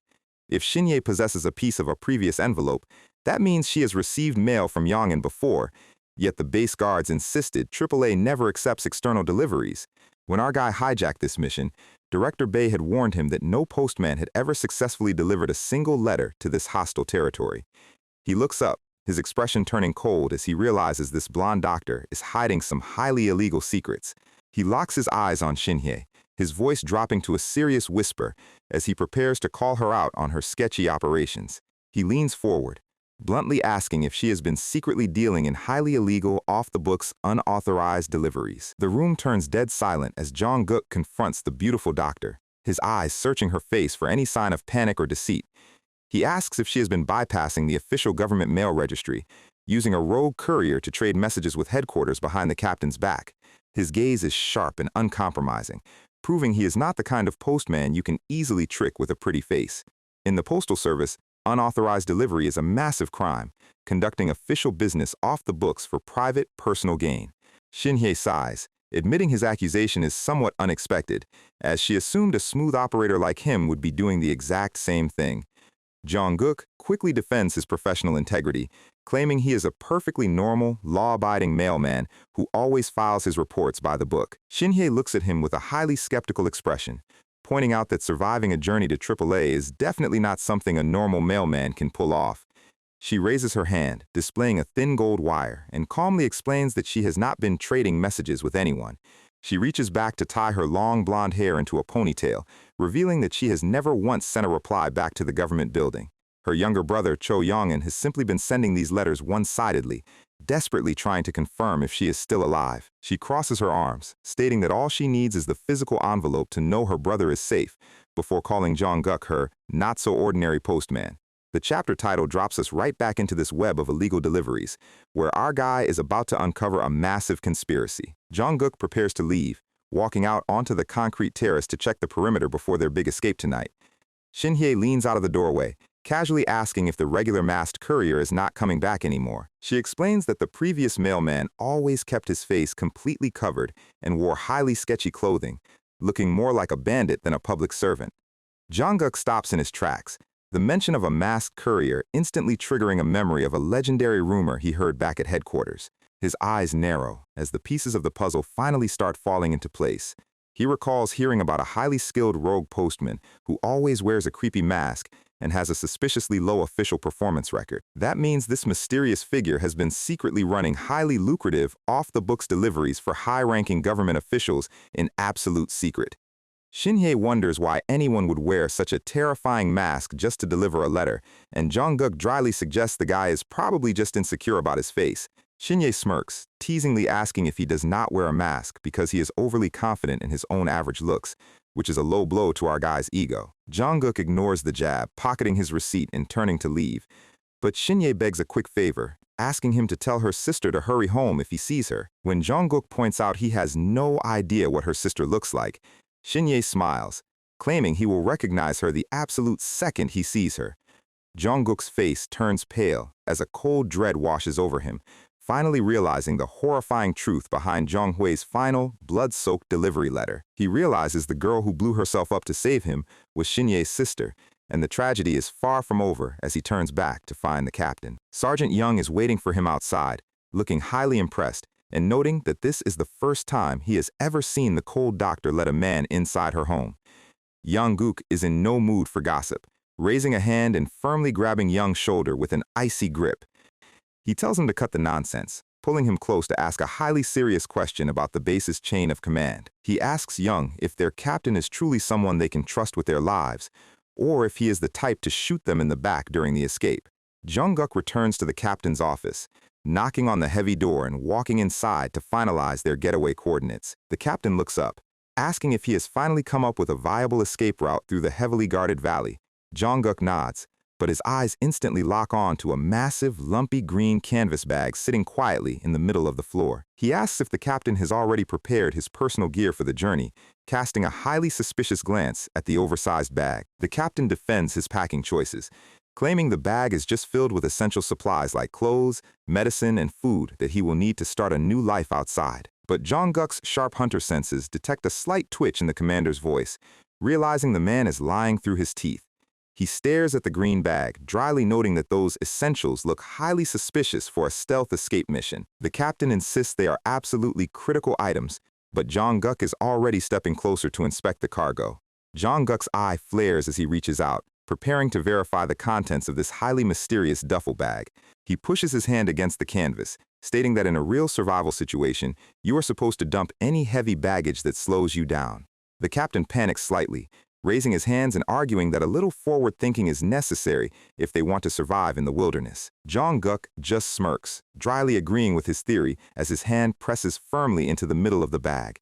He slides his fingers across the rough material, activating his sensory perception to scan the dense shape hidden inside. He applies a solid amount of pressure, and a sharp, muffled "ah" instantly erupts from the bottom of the canvas bag. Jong-guk looks down with a highly amused expression, mockingly noting that he is pretty sure his essential supplies just let out a very human scream. A voice from inside the bag whimpers in pain, begging him to stop squeezing as she prepares to wiggle her way out. Jong-guk crosses his arms, watching with a deadpan face as the zipper slides down and a blonde head pops out of the military green canvas. A cute blonde teenage girl crawls out onto the floor, offering a highly embarrassed, sheepish smile as she greets the postman. Jungkook sighs, instantly identifying her as Joanna, Cho Shin-ye's actual younger sister who went missing earlier. He looks back at the captain, deeply annoyed that his simple two-man escape party has suddenly doubled in size within a matter of minutes. The energetic blonde wiggles completely out of the bag, introducing herself as Joanna and cheerfully asking the grumpy postman to take good care of her. The captain clears his throat, adjusting the map on his desk, and explaining that since Shin-ye's younger sister is joining, they have to modify the entire operation. Jungkook asks if the three of them are going to be enough to bypass the guard towers, but the captain reveals there are actually two more people joining their getaway crew. Jungkook assumes the first one is Sergeant Young, knowing his loyal former subordinate would follow him straight into hell without questioning it. He narrows his eyes, asking who the final, mysterious fifth member of their escape team is supposed to be. The captain looks up, his expression completely serious, as he reveals the final member is Cho Shin-ye's regular courier, the masked postman. Jungkook is completely stunned, his deadpan attitude briefly shattering as he tries to process this massive revelation. He stares at the commander in absolute shock, realizing that the legendary, highly dangerous rogue courier Mask is currently hiding right here inside the AAA fortress. In a world where giant black pillars flattened civilization and left us with single-eyed mutant pests, you'd think the Postmen would stick together. But our guy Jungkook is genuinely shocked to find out that his shady masked competitor is currently loitering around the same rebel base. He plays it cool, explaining that the Postal Service isn't exactly a tight-knit fraternity, and they generally don't care about each other as long as nobody steps on anyone else's territory. But deep down, the paranoia is starting to set in, because there's a very good chance Mask already knows he's here. If a rogue delivery man thinks another postman is sniffing around his highly profitable, off-the-books black market routes, things are going to get messy very quickly. Jungkook decides that the absolute best course of action is to simply pretend Mask doesn't exist and avoid him at all costs during the escape. Still, a massive question remains. If the Postal Service is so secretive, how on earth did the captain find out about Mask's presence in the first place? Captain Kang's expression turns deadly serious as he prepares to drop some classic political corruption lore. It turns out Mask paid a little visit to the captain's office not too long ago, and the entire situation can be summed up in one incredibly depressing sentence. So much for this settlement being a proud, independent rebel faction that strictly refuses to deal with the corrupt outside government. The High Command has actually been secretly trading with the outside world behind their own soldiers' backs, and Mask was the greedy middleman making it all happen. While the leaders got their hands on luxury items and critical information, the regular grunts were left completely in the dark. They were trapped inside this rotting concrete fortress with dwindling food and ammo, wondering why their noble rebellion felt so much like slow starvation. Jungkook puts the pieces together instantly, realizing that Mask has been monopolizing the illegal delivery market and hoarding all the local ammunition for himself. He asks the captain if he also made a shady deal with the masked creep, but Kang explains that Mask actually approached him first, testing the waters to see if he wanted to smuggle anything out. Jungkook points out that the creepy competitor was definitely sniffing around to see if the captain was planning something behind the command's back. Kang calls Mask a loyal lapdog of the High Command, but Jungkook dryly corrects him. In a trash world like this, the guys with the resources are never the dogs. The High Command is almost certainly Mask's lapdog, because when you control the flow of survival in a wasteland, you don't take orders, you give them. Despite the lingering threat of a creepy guy in a burlap sack, Jungkook asserts that the escape plan will go off without a single hitch. That's when young Joanna chimes in from her office chair, raising a very practical objection to this grand plan. She points out that her older sister, Shin-ye, is fiercely stubborn and has always been entirely against leaving the safety of the base. She wants to know how our master negotiator convinced her. Jungkook looks back with a face so blank it deserves its own monument, casually admitting he hasn't actually talked to her yet.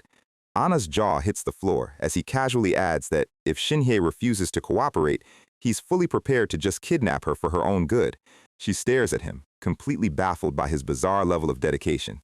She asks why he's putting so much effort into saving two random girls when he could easily take his paycheck and walk away right now. Our guy admits that the 25 high-purity cores he was promised are definitely a massive motivator, because greed is a powerful tool, but more importantly, he has a professional reputation to uphold, and his delivery mission is technically still incomplete. He notes that some angry doctor back at government headquarters thinks he's a hopeless, selfish bastard, but he actually takes his job seriously and intends to fulfill his client's wishes. He flashes back to the moment the arrogant, spectacled officer Cho Young-han handed him that cute rabbit-themed envelope. Jong-guk didn't need to read the actual letter to understand the true weight of the delivery. The rigid bureaucrat only wanted one simple thing from the very beginning: to bring his estranged sisters safely back to the government zone. That's why Young-han's parting words to him carried so much hidden weight. He promised that if Jong-guk completed the delivery within 2 days and brought everyone back alive, he would acknowledge his skills. So, looking directly at the young girl, Jong-guk drops a highly dramatic truth bomb. He explains that the actual mail he is supposed to deliver isn't a piece of paper, it is Joanna and her older sister Shinye. He reaches out, promising with absolute certainty that he will deliver them safely to the government headquarters. Anna is instantly won over by the cool guy energy and demands a pinky promise, because apparently, an apocalypse is no excuse to skip sacred playground contracts. She grabs his hand tightly, begging him to convince her prickly sister, who secretly cares about the family more than anyone. As they hold hands, Jong-guk's sharp eyes narrow as he notices the stiff skin and heavy callus on her index finger. He lets go, brushing it off as nothing when she asks what's wrong, but he silently notes that this kid is definitely no stranger to holding a trigger. He heads out the door, determined to go use his charm or his kidnapping skills to get the older sister on board. Inside the room, Anna chuckles softly, asking the captain why he is standing in the shadows, smiling like a proud father. Kang admits that when Sergeant Young first talked up this legendary postman, he assumed the kid was exaggerating. But now, he's starting to believe the hype. He reveals the postman's insane military record. The guy once wiped out an entire elite direct force platoon of the headquarters by himself, and used to belong to a black ops unit that officially doesn't exist. At first, Kang wondered what a retired super soldier was doing delivering letters, but it's clear Jong-guk had this entire escape planned out from the very second he set foot in the base. To a monster like that, breaking out of a heavily armed rebel base probably doesn't even register as a mild inconvenience. Over at the doctor's clinic, Shinhye is greeted by Jong-guk, who casually drops the news that they are escaping tomorrow night and she needs to pack light. She looks at him like he's completely lost his mind, pointing out that she only asked him to find her sister, not to brainwash her into joining a highly illegal prison break. Jong-guk asks if she genuinely plans to stay in a doomed, starving base that is basically waiting to be crushed by the next giant pillar. Shinhye bites her lip, admitting the settlement is a hopeless dump, but she's still highly skeptical about their chances out there. She yells that the outside world is just as much of a ruined, toxic trash heap, and escaping won't magically solve their problems. Our guy delivers the ultimate emotional checkmate, quietly pointing out that even if the world is trash, at least she would be facing it together with her family. He turns his back and walks away, leaving her with a solemn promise that he will get them out of here alive. The next night, a violent storm rolls in, drenching the concrete fortress in heavy rain. Jong-guk reflects on how meticulously he prepared for this moment.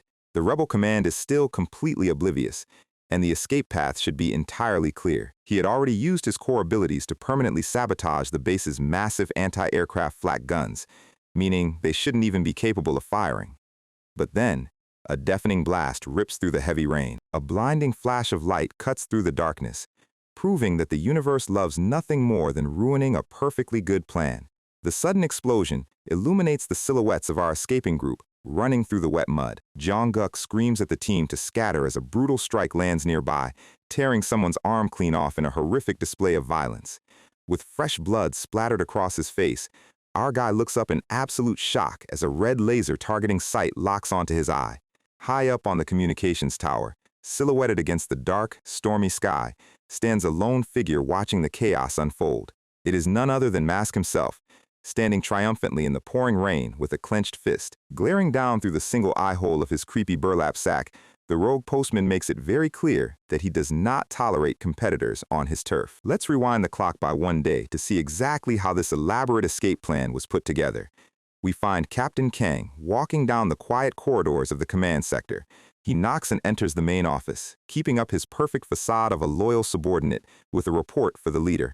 At the desk, the big boss is currently taking a slow drag from his expensive cigar. The bald rebel commander grunts, complaining that the new postman who just arrived is giving him a massive headache. He worries that if the government headquarters finds out that a postman successfully mapped a route into AAA, They'll start sending more deliveries. He glares coldly, asking Kang if he can quietly and permanently dispose of the unwanted visitor to keep their location a secret. He gestures to a crate of canned rations, offering a direct incentive for a clean, quiet assassination. Kang looks back with a subtle, calculating expression, casually stating that the postman's disposal is actually exactly what he wanted to discuss. And with that, the stage is set for a high-stakes game of double-crossing, where everyone is lying to everyone. Back in the clinic, Shinye is highly skeptical, asking how they are supposed to just walk out of a heavily guarded military fortress. Jungkook explains that they are literally going to walk right out the front door, using a simple trade negotiation as their cover story. Kang nods, catching on quickly. He realizes the postman wants to use a standard supply barter as an excuse to cross the perimeter. Jungkook does some highly animated finger quotes, mocking the fact that they've only ever dealt with Mask's sketchy illegal deliveries and have forgotten how normal, law-abiding postmen actually operate. Anna mimics his finger quotes perfectly, looking absolutely adorable while admitting she has absolutely no idea what any of this adult gibberish means. The captain explains that among starved wasteland settlements, postmen are viewed as mythical golden carriages. Because postmen travel constantly between secure zones and isolated ruins, they always carry rare, highly valuable survival supplies that local residents are desperate to trade for. Jungkook's eyes narrow with corporate cunning, stating that they are going to exploit this standard protocol to the absolute limit. He explains that while Mask's illegal smuggling only benefited the greedy high command, a normal barter deal would actually feed the starving soldiers, making it incredibly easy to sell the idea to the base guards. He tells Kang to inform the bald commander that the postman stashed a massive emergency cache of premium supplies just outside the base before entering. The commander takes the bait hook, line, and sinker, asking Kang if this supposed stash is actually real. Kang lies smoothly, confirming the information seems highly credible. Kang proposes they form a small search team, led by the postman himself, to go retrieve the hidden goods. It is a brilliant, flawless excuse to get their entire escape party past the front gates. Outside, the massive metal support beams of the base loom over the dusty yard as the final preparations begin. Kang meets with his fiercely loyal subordinate, Sergeant Young, who runs up and delivers a crisp, formal military salute. Young reports that all the necessary weapons have been quietly secured and are ready for action, confirming that everything is moving perfectly on their end. As they walk down a concrete bunker tunnel, Kang takes a quiet moment to sincerely thank the young soldier. Jung looks confused, asking why his respected commander is suddenly getting emotional. He asks if Kang remembers the horrific day the monsters swarmed their old military outpost, back when they still blindly followed government orders. The captain looks forward solemnly, his face hardening at the memory of their old superior's betrayal. Young recalls how they risked their lives in a brutal battle against the spiky beasts, genuinely believing they were protecting innocent civilians. But the harsh reality was far more disgusting. They weren't protecting people at all. They were actually buying time for the corrupt high command to evacuate their embezzled supplies, leaving the soldiers to die as expandable shields. That's why Kang and his surviving squad deserted to build AAA, though this place eventually rotted into the same corrupt mess. Jung looks at his commander with a warm, grateful smile, recalling how Kang literally carried his bloodied body on his back when he was on the brink of death. He salutes proudly, declaring that he will happily stake the very life Kang saved to follow him into the unknown, even if it costs him everything. He smiles, noting that once they successfully escape tonight, he won't have to address him by his formal military rank anymore. Kang smirks, suggesting that Big Brother would be a fitting title. In any normal story, this massive accumulation of heartwarming death flags would guarantee a character's immediate demise. And right on cue, Young's eyes widen in sheer horror as he looks past his commander's shoulder. A terrifying, shadowy red silhouette with glowing white eyes appears out of nowhere in the middle of the dark tunnel. Kang spins around instantly, matching the boys' panic. But when they look back, the dusty hallway is completely empty, with nothing but the low hum of the base ventilation. Young stammers that he could have sworn he saw something lurking in the shadows, but Kang tells him to stay focused. The classic ghost in the hallway trick is always great for keeping the pre-escape paranoia at an all-time high. Up on the roof, Jungkook is lounging on a concrete ledge as Kang approaches. They note the incoming storm, which should provide the perfect visual cover for their escape. Our guy asks if they are absolutely sure no random guards will wander up here while they work on the heavy artillery. Kang assures him that he is the officer in charge of this specific flak battery, meaning no regular soldiers will dare to disturb them. Jungkook smirks, highly pleased that he can proceed to systematically destroy the base's primary defense weapons with absolute peace of mind. He opens up the maintenance hatch of the massive gun, exposing the delicate wiring as electric sparks crackle. He places his hand flat against the cold metal, activating his high-tech synchronization ability to link directly with the machine. His silhouette stands sharp against the rainy sky. With the flak guns permanently short-circuited and Young quietly tampering with the guards' rifles, the base will be completely toothless tonight. He pulls back his hand, knowing that his synchronization will allow him to monitor the structural integrity and success rates of the weapons from a distance. His right eye flares with a brilliant, star-like blue aura, searching for any potential variables. A massive holographic display pops up in his vision, showing a beautiful, fat 0% chance of the flak guns firing. Surely, declaring a 0% failure rate right before a major operation has never backfired in the history of fiction. He waves a casual goodbye to the captain, confident that the path to freedom is practically guaranteed. He heads down the stairs to go fetch Shinye and Anna, telling Kang he'll see him at the rendezvous point in a bit. Kang stands alone for a moment, his gaze lingering on the heavy metal doors of the storage area. He looks down at a newly delivered wooden crate filled to the brim with fresh military rations, chuckling at the bitter irony that the commander's highly anticipated supplies arrived the exact day they chose to abandon this place forever. Emotional hook. In a world governed by cold, unforgiving survival rates, sometimes the only way to beat a rigged game is to literally rewrite the laws of mathematics. We catch up with two AAA base guards shivering over a burning barrel, complaining about how slowly time crawls on their shift. One of the sentries looks up as footsteps echo through the dark, rainy corridor, wondering who is supposed to be taking over the next watch. He raises his rifle and demands the approaching figure halt, reminding them that the heavy flak gun battery is a strictly restricted military zone. His partner quickly steps in and pushes the rifle down, reminding him that the captain explicitly authorized late-night access for the outpost's newly arrived courier. He points to the distinctive black postal armband wrapped around the visitor's dark sleeve as proof of clearance. Still, the first guard remains highly skeptical, muttering about what kind of respectable government delivery man walks around dressed like a goth executioner.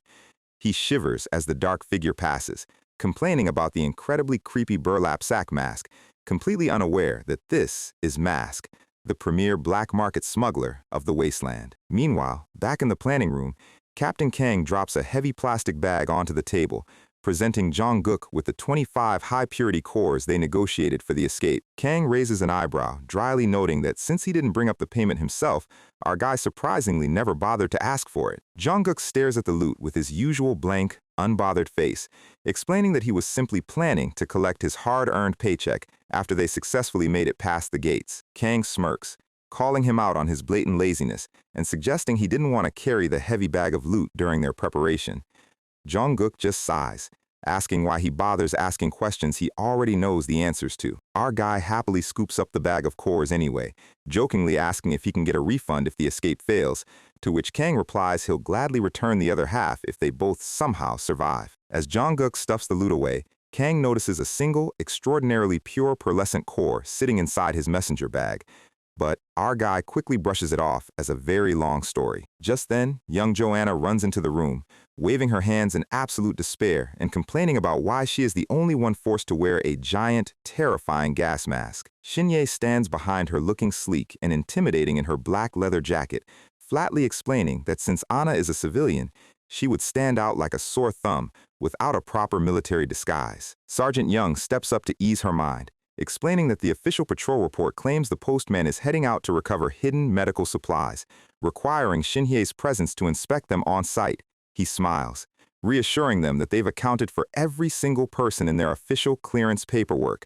The manifest lists the postman, Captain Choi, and Dr. Joe Shinhye, plus one highly mysterious silent companion who looks like they took a wrong turn on the way to a retro sci-fi convention. Jong-guk claps his hands, dryly noting that if the high command let such a hilariously sloppy report slide, they must be completely asleep at the wheel. He looks at the group, reminding everyone that his only goal is getting them out of this dump in one piece, which means leaving behind any useless junk that might slow them down. Shinhye stands proudly, agreeing that unless an item is incredibly light and valuable, there is absolutely no point in hauling it through a rainy forest.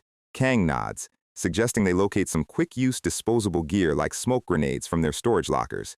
He points to a wooden crate filled with canned dinner rations, prompting Jong-guk to suggest they might as well stuff their faces right now so the heavy food travels in their stomachs instead of their bags. Our masterminds literally decide to carb load on mystery meat canned rations right before running a high-stakes marathon. The scene cuts to the next night, with a massive purple lightning storm rolling over the dark industrial complex. Heavy boots splash into the deep puddles as the escape team begins their silent trek through the base. Dressed in matching dark, rain-soaked cloaks, they move silently beneath the towering steel support structures. Jong-guk leads the pack, his eyes darting through the downpour to scan for any unexpected patrols. High above them on the catwalk of the communications tower, a dark silhouette stands perfectly still in the rain. A heavily armed guard suddenly steps out of the shadows, ordering the group to halt right where they are. Sergeant Young steps forward instantly, calling out to the corporal and asking if he received the official dispatch report for their shift. The guard recognizes Young immediately, lowering his rifle slightly as he stammers a respectful greeting.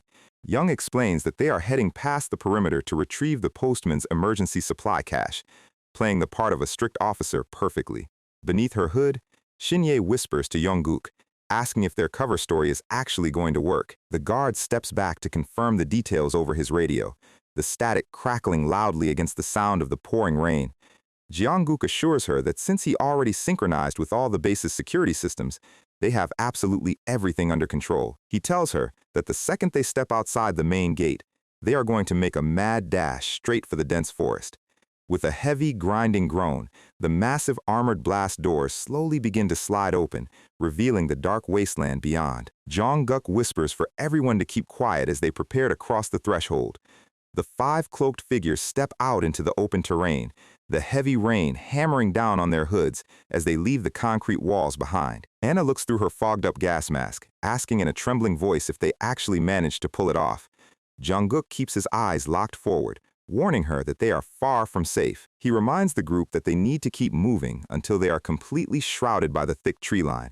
But then, Jong-guk suddenly stops, turning back to the fortress and asking Kang if it's standard procedure to leave the main gate wide open after a search party leaves.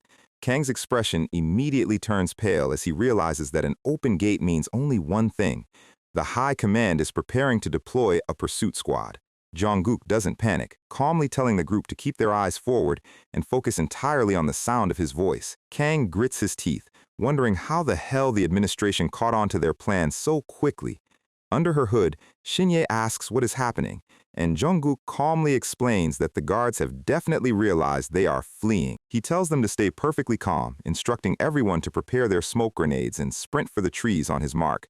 But as he prepares to give the order, a glitching, distorted HUD suddenly flashes across his right eye, showing the flat gun's safety probability rapidly fluctuating. He freezes mid-step, his heart dropping into his stomach.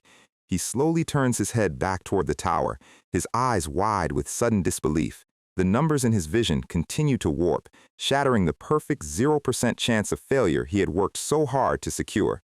The massive twin barrels of the flat gun spark with violent blue electricity, and the probability HUD locks onto a terrifying, absolute 100% chance to fire.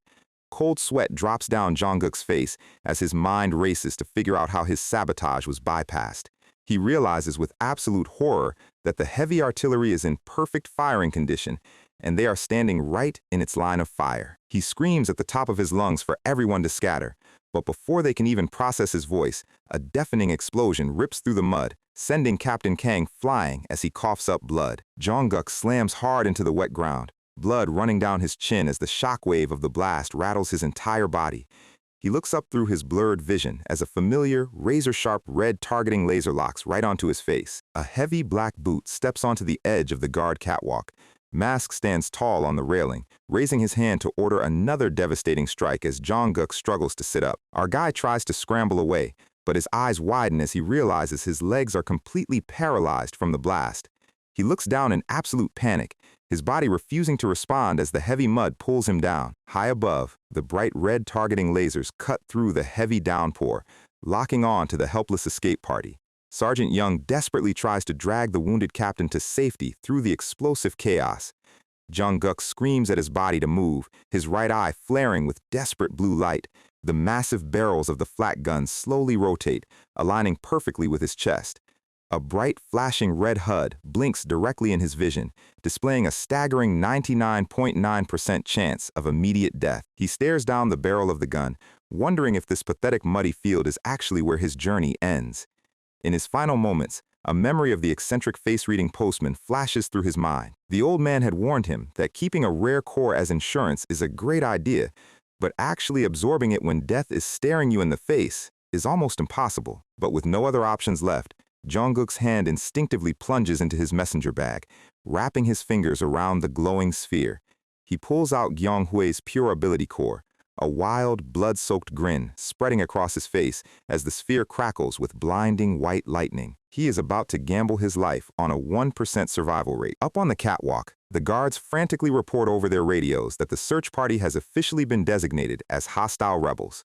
The static crackles as the radio operator delivers the final, shocking directive from the high command. A guard asks for clarification, completely bewildered by the sudden shift in authority. The radio confirms that, effective immediately, Mask has been granted full operational control over the base's heavy artillery. Mask looks down at the tiny, fleeing figures with cold, calculating eyes, raising his hand to personally put an end to the postman's little escape plan. His dark eyes glare through the rough eye holes of his burlap sack, devoid of any mercy. He gives the order to fire, and the massive flak guns detonate with a deafening roar, sending another round of high-explosive shells screaming into the mud. But as the smoke begins to clear, Mask suddenly pauses, his head tilting in confusion. A massive, blinding pillar of white light erupts from the ground below, cutting straight through the heavy downpour. Standing in the center of the electrical storm is Jungkook, holding the glowing ability core high into the heavens like a lightning rod. His right eye flares with a brilliant star-like aura as a manic, blood-splattered smile spreads across his face. He crushes the core in his fist, letting the volatile, raw energy surge directly into his veins. A blinding flash of white-hot electricity completely engulfs his body, shattering the darkness of the wasteland. The scene fades to black as the title card rolls, leaving us wondering if our guy just successfully cheated death or disintegrated himself. Jungkook slowly opens his eyes, the violent storm and the sound of artillery suddenly replaced by complete, eerie silence. He looks down, finding himself sitting on a clean, empty subway train, bathed in warm, artificial light. He looks around the pristine interior, completely bewildered to find himself inside the legendary old-world transportation system he's only ever seen on keychains. He hangs his head, chuckling softly as he concludes that his 99% chance of failure finally caught up to him. He sighs, muttering that ending up in a clean, imaginary train was probably the most inevitable way for a train-obsessed postman to die. Just then, a soft voice calls out his name, and he looks up to see Gyeonghui sitting right across from him. She looks older, smiling warmly as she points out that unlike when he was a helpless kid, this time he actually chose to absorb the core himself. She reminds him of his past, pointing out that his core ability was never just a tool for survival, it was a glorified way for him to run away from his problems. She smiles gently, noting that his coward's math is the only reason he managed to survive in the wasteland for so long. Jungkook stares at his hands, admitting that all his probability sight ever did was show him cold, unchangeable numbers. He flashes back to the tragic night Bogumjari fell, recalling the agonizing sight of his vision displaying a pathetic 0.9% chance to save her. He grits his teeth, remembering how much he hated those useless, floating percentages. He recalls the brave words of the Bogumjari captain, who reminded him that you can always build another roof, even when the numbers claim it's hopeless. In the dark void of his mind, a glowing die spins slowly, representing the reckless gamble of human hope. Jungkook looks at Gyeonghui, admitting that his obsession with high success rates is the reason he always survived alone and why he never managed to save a single soul. He smiles bitterly, mocking himself for failing to even survive on his own terms this time. With a loud, mechanical hiss, the subway doors slowly begin to slide open. Jungkook stands up, sliding his hands into his pockets and wondering if he should finally step off the train and accept his death. Suddenly, a small, muddy boot steps directly into the frame. Before he can even react, a tiny Gyeonghui kung fu kicks him straight in the jaw, sending our legendary super soldier flying backward onto the seats. He clutches his face in absolute shock, whining about why his own imagination is physically assaulting him. The older Gyeonghui stands behind him, crossing her arms and flatly telling him that this isn't his stop. She steps closer, placing a finger gently against his lips, and telling him to keep moving forward. She looks down at him, commanding him to stop just reading the numbers and to start changing reality with his own hands. She smiles warmly, her figure beginning to dissolve as she tells him to stop treating probability like a spectator sport. With a sudden gasp, Jungkook's eyes snap open, glowing with a brilliant predatory red and blue light as he finds himself lying in the wet mud, holding a burnt-out core shell. He looks at his hands, realized he is actually alive, though his entire body feels like it's being microwaved from the inside out. He looks up at the towering AAA fortress, his vision starting to warp as the rain hammers down on his face. High above the command tower, the floating probability numbers begin to surge and shatter like cracked glass. The terrifying 99.9% success rate of the flat guns suddenly fractures, completely collapsing into a pathetic 0.1%. Up on the catwalk, the massive artillery barrels suddenly lock up with a heavy, metallic clatter. Mask spins around in sheer confusion as the guards desperately shout over the radio that the controls have completely stopped responding. The sentry screams that the weapon has suffered a massive, inexplicable ammunition jam, prompting a wild grin to spread across Jungkook's face. He looks up through his wet hair, his glowing eyes tracking the sudden shift in reality. The numbers didn't just glitch, they completely inverted, turning the enemy's absolute victory into a statistical impossibility. He stares at his hand, realizing Gyeonghui's core didn't just save his life, it completely upgraded his ability, allowing him to actively manipulate the odds. He slowly slides his hand down to his holster, wrapping his fingers around the grip of his sleek hunter's pistol. He aims the handgun at the massive steel tower, his upgraded vision displaying a measly 0.7% chance of hitting the artillery barrel from this distance. His legs are still paralyzed from the initial blast, and the enemy is frantically trying to clear the jam to obliterate him. He smirks, tasting the blood on his lips as he prepares to test the limits of his new, godlike powers. Blinding white electricity crackles across the muddy field as he channels his newly awakened energy. He looks down as his messenger bag starts glowing with an intense, burning heat. The massive surge of energy threatens to singe his coat, but he welcomes the pain, keeping his gaze locked on the target. He hears Gyeonghui's voice echoing in his mind one last time, urging him to take control of his own fate. He raises his left hand in a defiant rock and roll sign, locking his vision onto the glowing numbers above the tower. His right eye flares with a brilliant, blood-red crosshair as he prepares to pull the trigger. He aims his compact pistol with absolute, steady confidence, defying the sheer absurdity of trying to shoot down heavy military artillery with a handgun. In his vision, the glass shatters as the 0.7% chance of success begins to rapidly climb. He flips the numbers, instantly converting a statistical miracle into an absolute 99.3% certainty. Up on the tower, the guard joyfully reports that the jam has been cleared and they are ready to fire on Mask's command. But Mask remains silent, a sudden, chilling sense of dread washing over him as he looks down at the smiling postman. Jungkook pulls the trigger, reflecting on how he used to be a slave to the higher percentages just to keep his own skin safe. But looking back at the memory of Gyeonghui's final, tearful smile, he decides he is officially done being a spectator in this trash world. He smirks, remembering the old appraiser's silly rumors about his rare gun. The old man had heard tales that the rare pistol could fire high-tech lasers from its secondary barrel. Jungkook laughs, knowing they are just highly specialized, explosive ammunition, but they are more than enough to get the job done. He fires a single, devastating shot, the muzzle flash cutting through the heavy downpour with a deafening bang. The high-velocity explosive round streaks through the dark sky, locked onto a trajectory that completely defies the laws of physics. The bullet flies straight toward the towering flat guns, completely ignoring the wind and rain.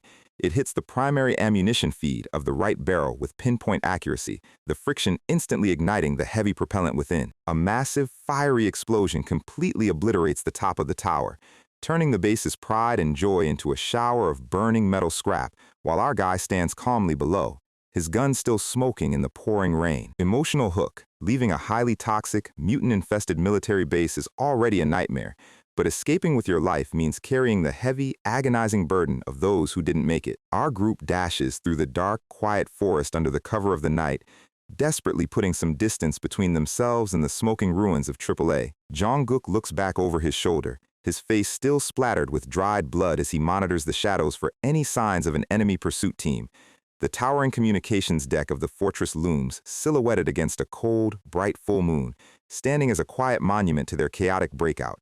Anna finally stops, gasping for breath as she dramatically pulls off her heavy tactical gas mask and declares they can finally stop running. She drops the mask onto the dirt with a loud clack, leaning over to catch her breath after her first real taste of a wasteland sprint. Jungkook turns to face Sergeant Hokyeo, his expression turning solemn as he notices the heavy cargo the young soldier has been carrying this entire time. Hokyeo stands panting in the moonlight, gently holding the limp, wrapped body of Captain Kang. Our guy tells him to put the captain down and take a rest. The young soldier looks down with tear-filled eyes, whispering that, despite the chaos, he simply couldn't bring himself to leave his respected commander behind in that ditch. Jungkook looks at the body, silently noting the massive, empty sleeve where the captain's arm was completely severed by Mask's devastating artillery strike. Sarcastic narrator vibe.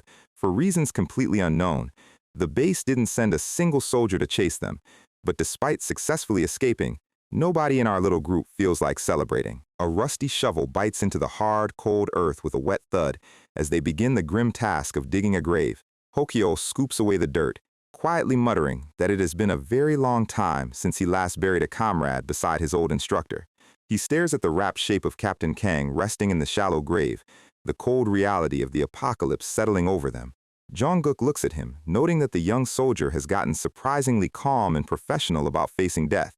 Hokyeo wipes his brow, explaining that after his severe leg injury, he saw plenty of good men die during his transfer to AAA, so he quickly learned that grief is a luxury they can't afford. He tosses another shovel of dirt into the grave, noting that no matter where you go in this wasteland, the tragic scenery never really changes. Jungkook asks if his injured leg still throbs, and Hokyeo admits it hurts like hell, but he's actually grateful because a slower soldier like him would have only been a useless burden to Jungkook's elite unit. Jungkook's inner monologue notes that the injury the kids suffered back then was anything but minor, yet he still managed to carry all their gear and the captain's body this far.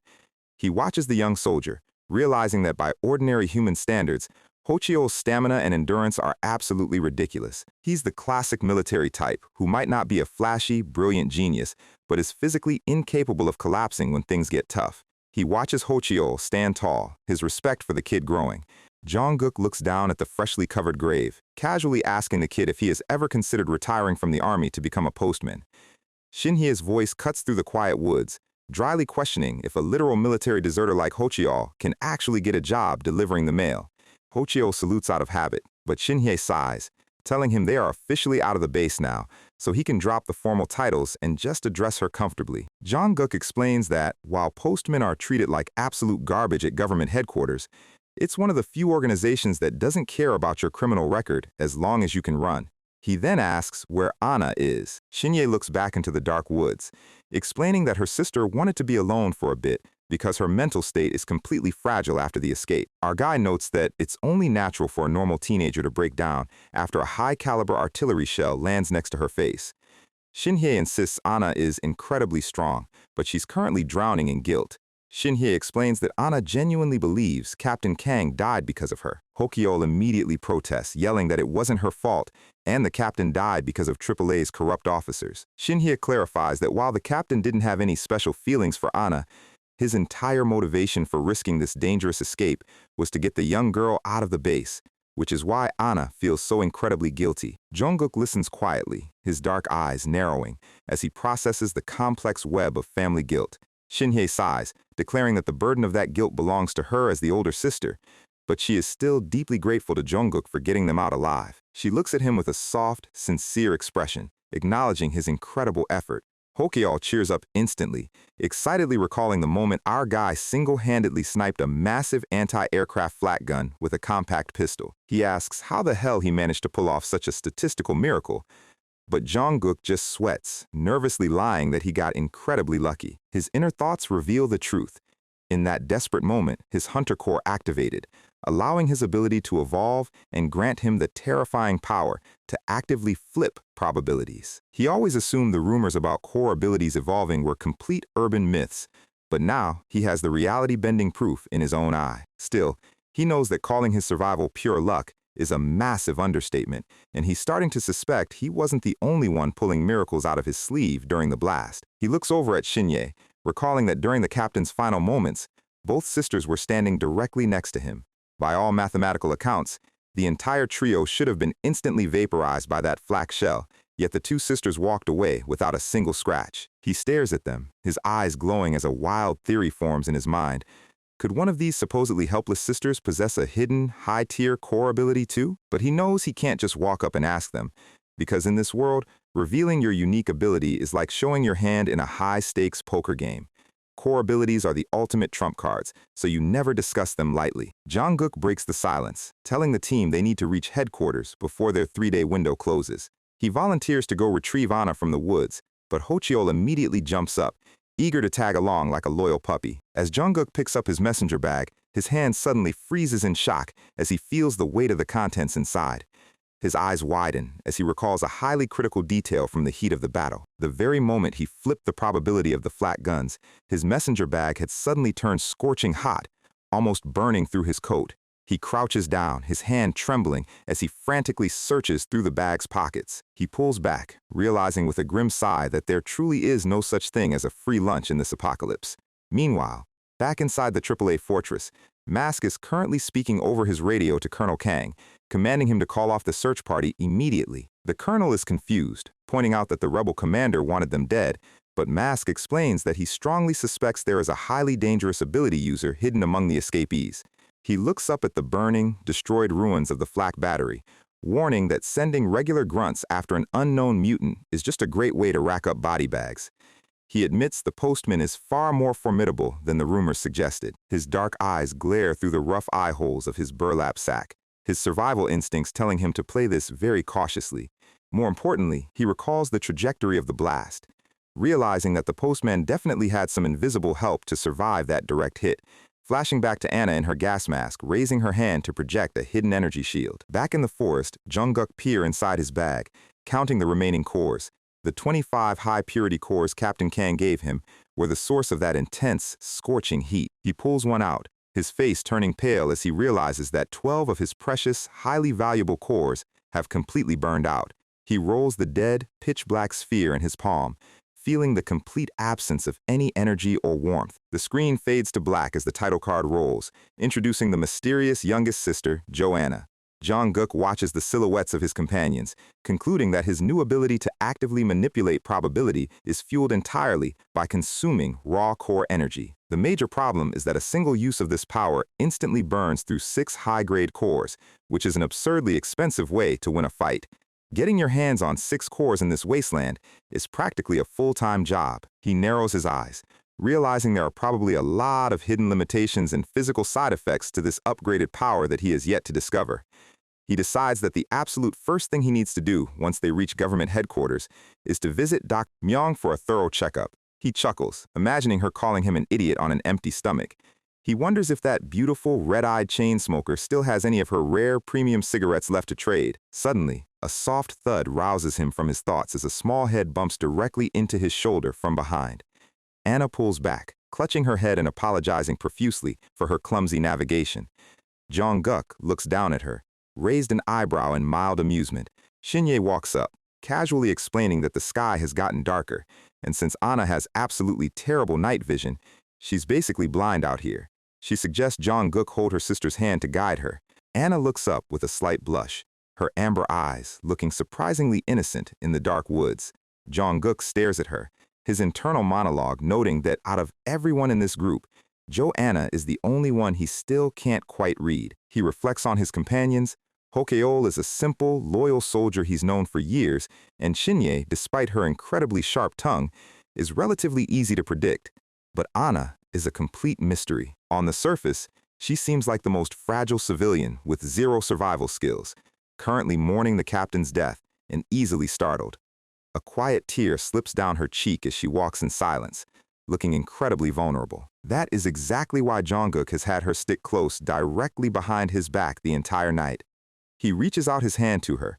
He tells her to simply hold his hand and follow his lead so she doesn't faceplant into another tree. Anna looks at his outstretched hand, her amber eyes wide with sudden surprise.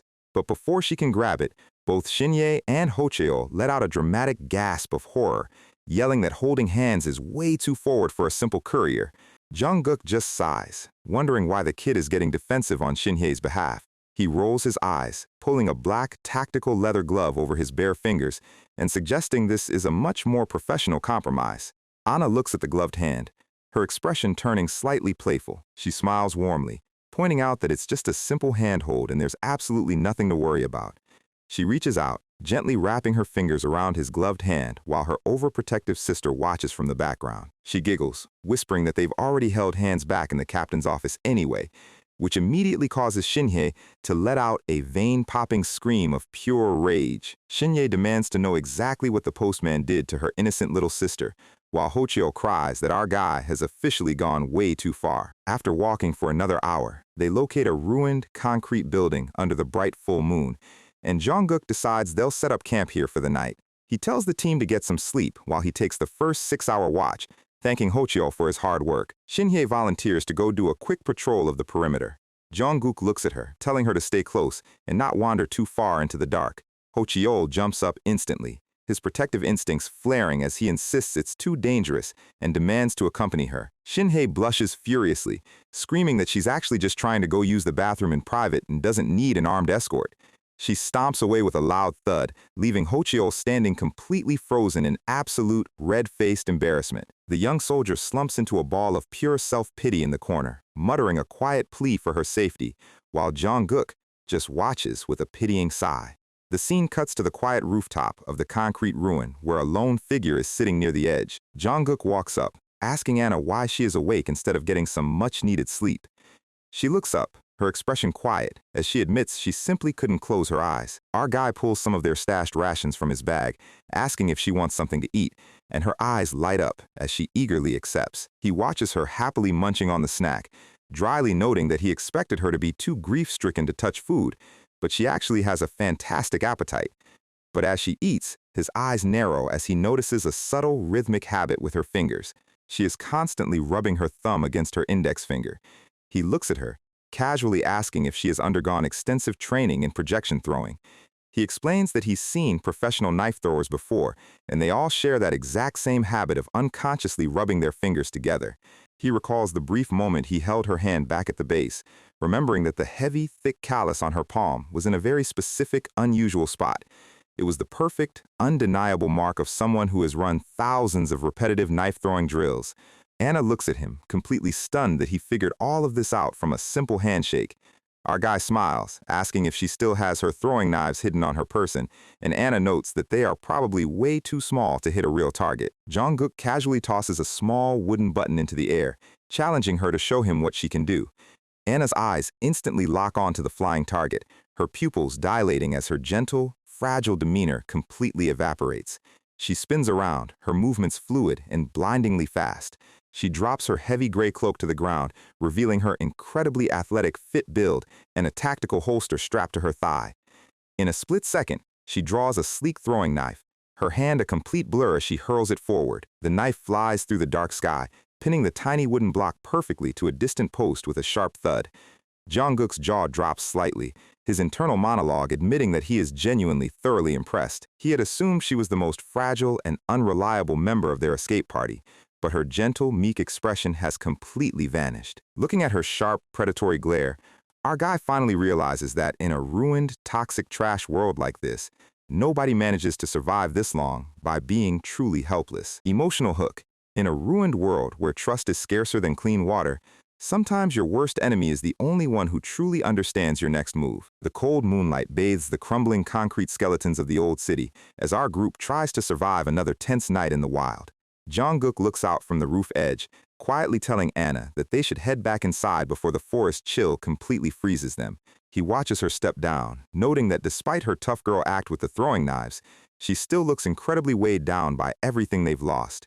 Our boy turns back to stare into the dark woods, admitting to himself that his own brain is currently running on absolute overdrive.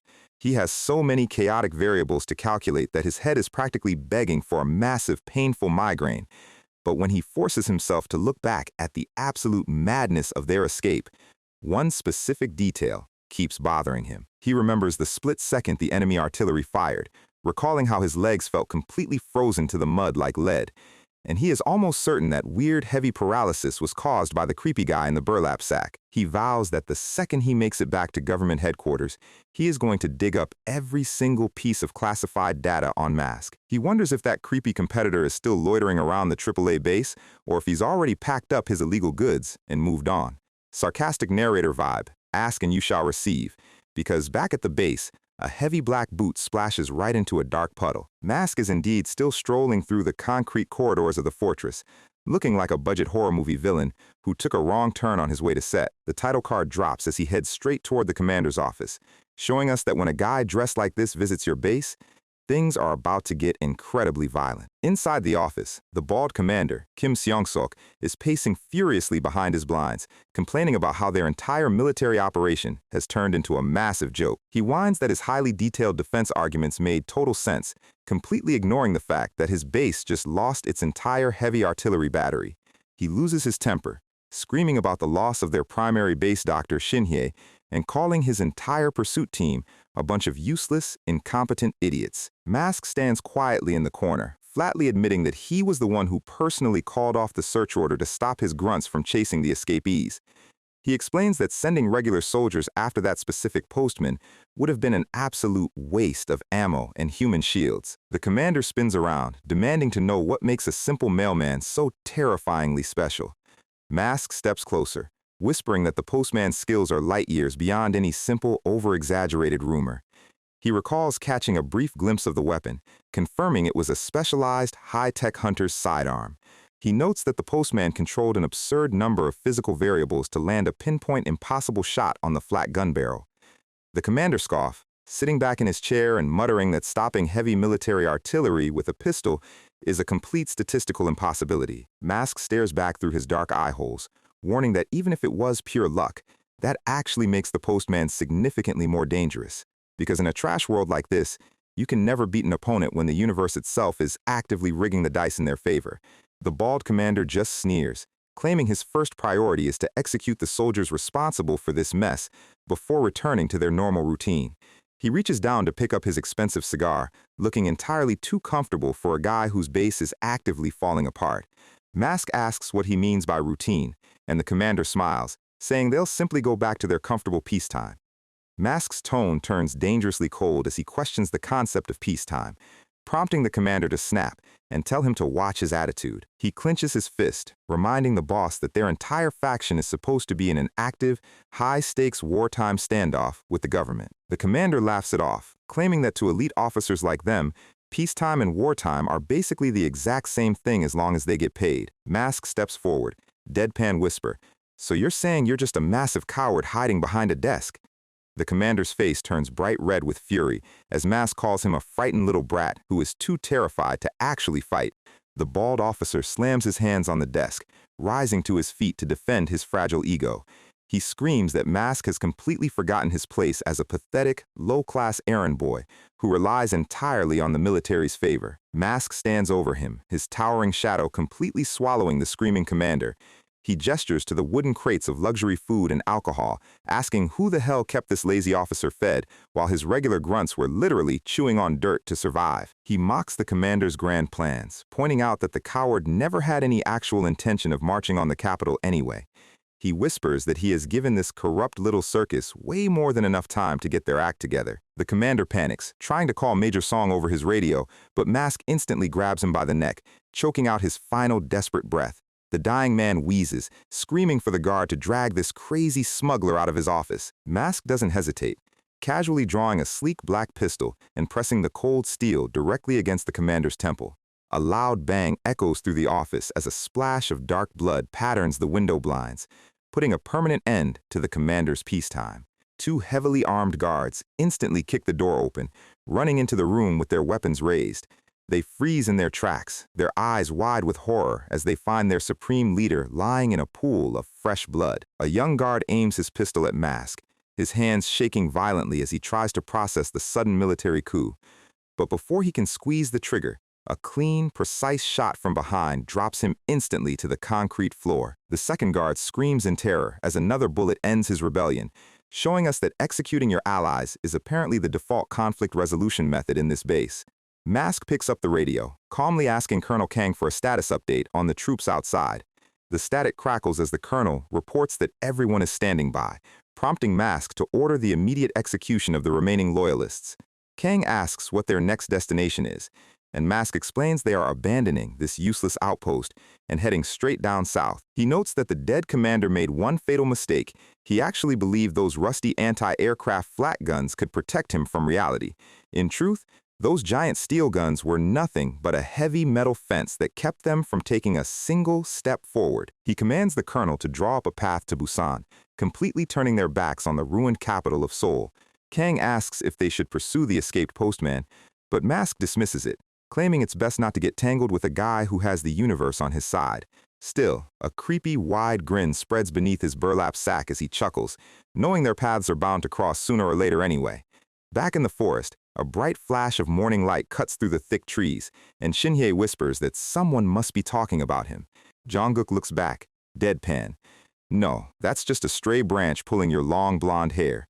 Shin-hye gets super flustered, leaning in incredibly close to tell him to hold completely still. Our guy is pinned flat against the tree as she holds him tight, leaving him wondering how a simple supply search ended up looking like a scene from a romantic drama. Back at the concrete ruins, Jong-guk and Anna are walking down the stairs, and he asks if she has any other clothes because she looks like she's freezing. Anna pulls his oversized blue postal coat tighter around her shoulders, whining that his jacket is surprisingly warm and she wants to wear it just a bit longer. Jong-guk sighs, telling her that if she actually becomes a postman, she'll get more than enough chances to wear the uniform whether she likes it or not. Anna giggles, joking that she wants to apply for the job, but admits Shin-hye would absolutely lose her mind if she heard her say that.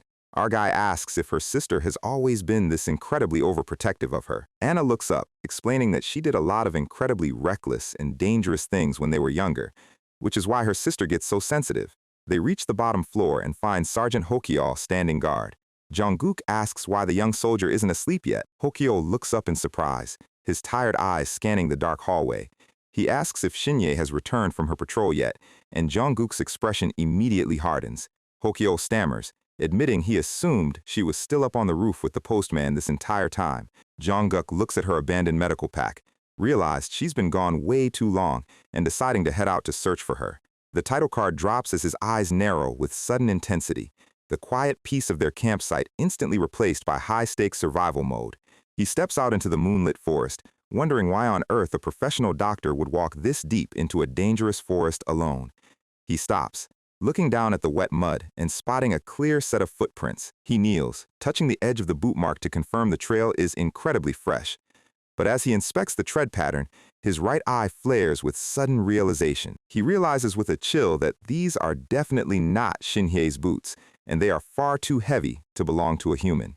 Suddenly, a dark hooded figure with glowing white eyes lunges out of the thick brush with terrifying speed. Jong-guk barely has time to blink as the shadow sweeps in from his blind spot. But our guy's reflexes are god tier, and he dodges the initial claw swipe by a fraction of an inch. He grabs the attacker's sleeve, utilizing their own momentum to violently rip their arm and hood clean off. The creature slams hard into the dirt, rolling across the forest floor like a broken rag doll. Jong-guk stands tall, his expression completely blank as he stares down at the twitching monster. He notes that while these things used to be human once, the toxic corruption has completely rotted away whatever sanity they had left. Old world people used to call them zombies, but unlike movie ghouls, these creatures are incredibly fast, hunting strictly by sound and movement. The creature scrambles back onto its feet, its massive black boots digging into the wet soil. It charges forward with a speed that is actually far greater than the standard spiky monsters themselves. But Jong-guk remains completely unbothered, his dark eyes tracking the creature's path with effortless precision. He delivers a devastating high-speed kick that completely shatters the creature's ribs, sending it crashing back into the shadows. The zombie twitches on the ground, its body refusing to rise after facing a retired Black Ops instructor. Our guy looks down with a cold, deadpan expression, muttering that in the end, they are nothing but dead meat that doesn't know when to stay down. But as the dust settles under the bright moon, a low, ominous rustle echoes from all directions. Jong-guk grits his teeth, realizing the noise of his fight has officially alerted the rest of the neighborhood. Multiple dark silhouettes begin sprinting through the trees, converging on his location like a swarm of hungry locusts. Suddenly, a warm hand wraps tightly around his wrist, pulling him backward into the brush. Shinhye emerges from the shadows, whispering for him to follow her instead of trying to fight an entire army of ghouls by himself. Jungkook trips over a root, let out a quiet curse as she drags him behind a massive oak. They crash hard against the tree bark, the sound of the approaching horde echoing loudly through the woods. Shinhye covers his mouth, gesturing for him to stay completely still and keep his head down. She presses her finger to her lips, whispering that as long as they don't make a single sound, they should be able to avoid a fight. Jungkook nods, his eyes tracking the shadows of the zombies passing just a few feet away from their hiding spot. But Shinhye suddenly gasps, spots more ghouls approaching from their rear and pulling him even closer to her chest to keep him hidden. Our guy's mind races, wondering how so many zombies managed to surround them when his rooftop scan earlier showed a completely clear perimeter. He looks up, realizing they are standing in a very awkward, incredibly close embrace in the middle of a literal war zone. He awkwardly clears his throat, asking her in a low whisper if she is actually okay. Shinhye suddenly looks down and realizes his hands are resting directly on her waist, her face turning bright red as she violently slaps his hands away. She turns away with a blush, explaining that she only walked this far out because she saw him and Anna staring from the rooftop, while Hochio kept pacing like a nervous wreck. Jungkook smirks, dryly asking if she expects him to stay pinned against this tree forever just because she got lonely. He asks if the zombies are still behind them, and Shinhye flatly admits they actually left a very long time ago. She stays quiet, her face still burning with embarrassment after their unexpected forest cuddle session. Back at the ruins, Anna looks at them with a highly suspicious, narrow-eyed expression as they walk back inside. She asks if they had a fight, while Shinhye screams that nothing happened and Jungkook just scratches his neck in silent, awkward defeat. But as the morning sun finally rises over the horizon, Jungkook's expression turns incredibly serious as he looks out from the cliff edge. The camera pans down to reveal a massive, endless sea of thousands of zombies filling the valley below, completely blocking their only path to safety, and leaving our guy wondering how on earth they're going to slip past a literal army of the dead. The world has officially gone to trash, and if you think a simple stroll through the ruins is easy, you clearly haven't met our lovely local neighbors. Our crew is staring down a bridge that is less of a bridge and more of a tightly packed, standing-room-only festival for the undead. Shinhye lowers her binoculars, looking completely unamused as she asks if our boy really expects them to waltz through a literal sea of zombies.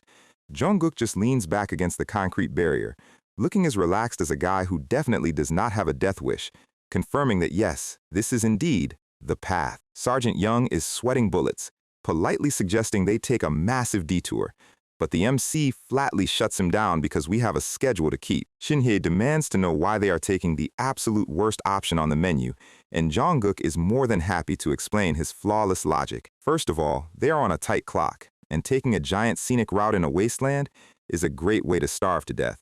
Secondly, and much more importantly, there is something hiding out there in the dark that is infinitely worse than a few brain-dead walkers. Our guy flashes back to his first trip to AAA, remembering how he sat on this exact bridge alongside that weird face-reading old man. The old-timer had warned him that the outskirts were crawling with hostile, heavily armed guerrillas who don't exactly welcome guests. After watching poor Miss Kim get turned into a walking human bomb, Jungkook is not about to play games with stealthy raiders.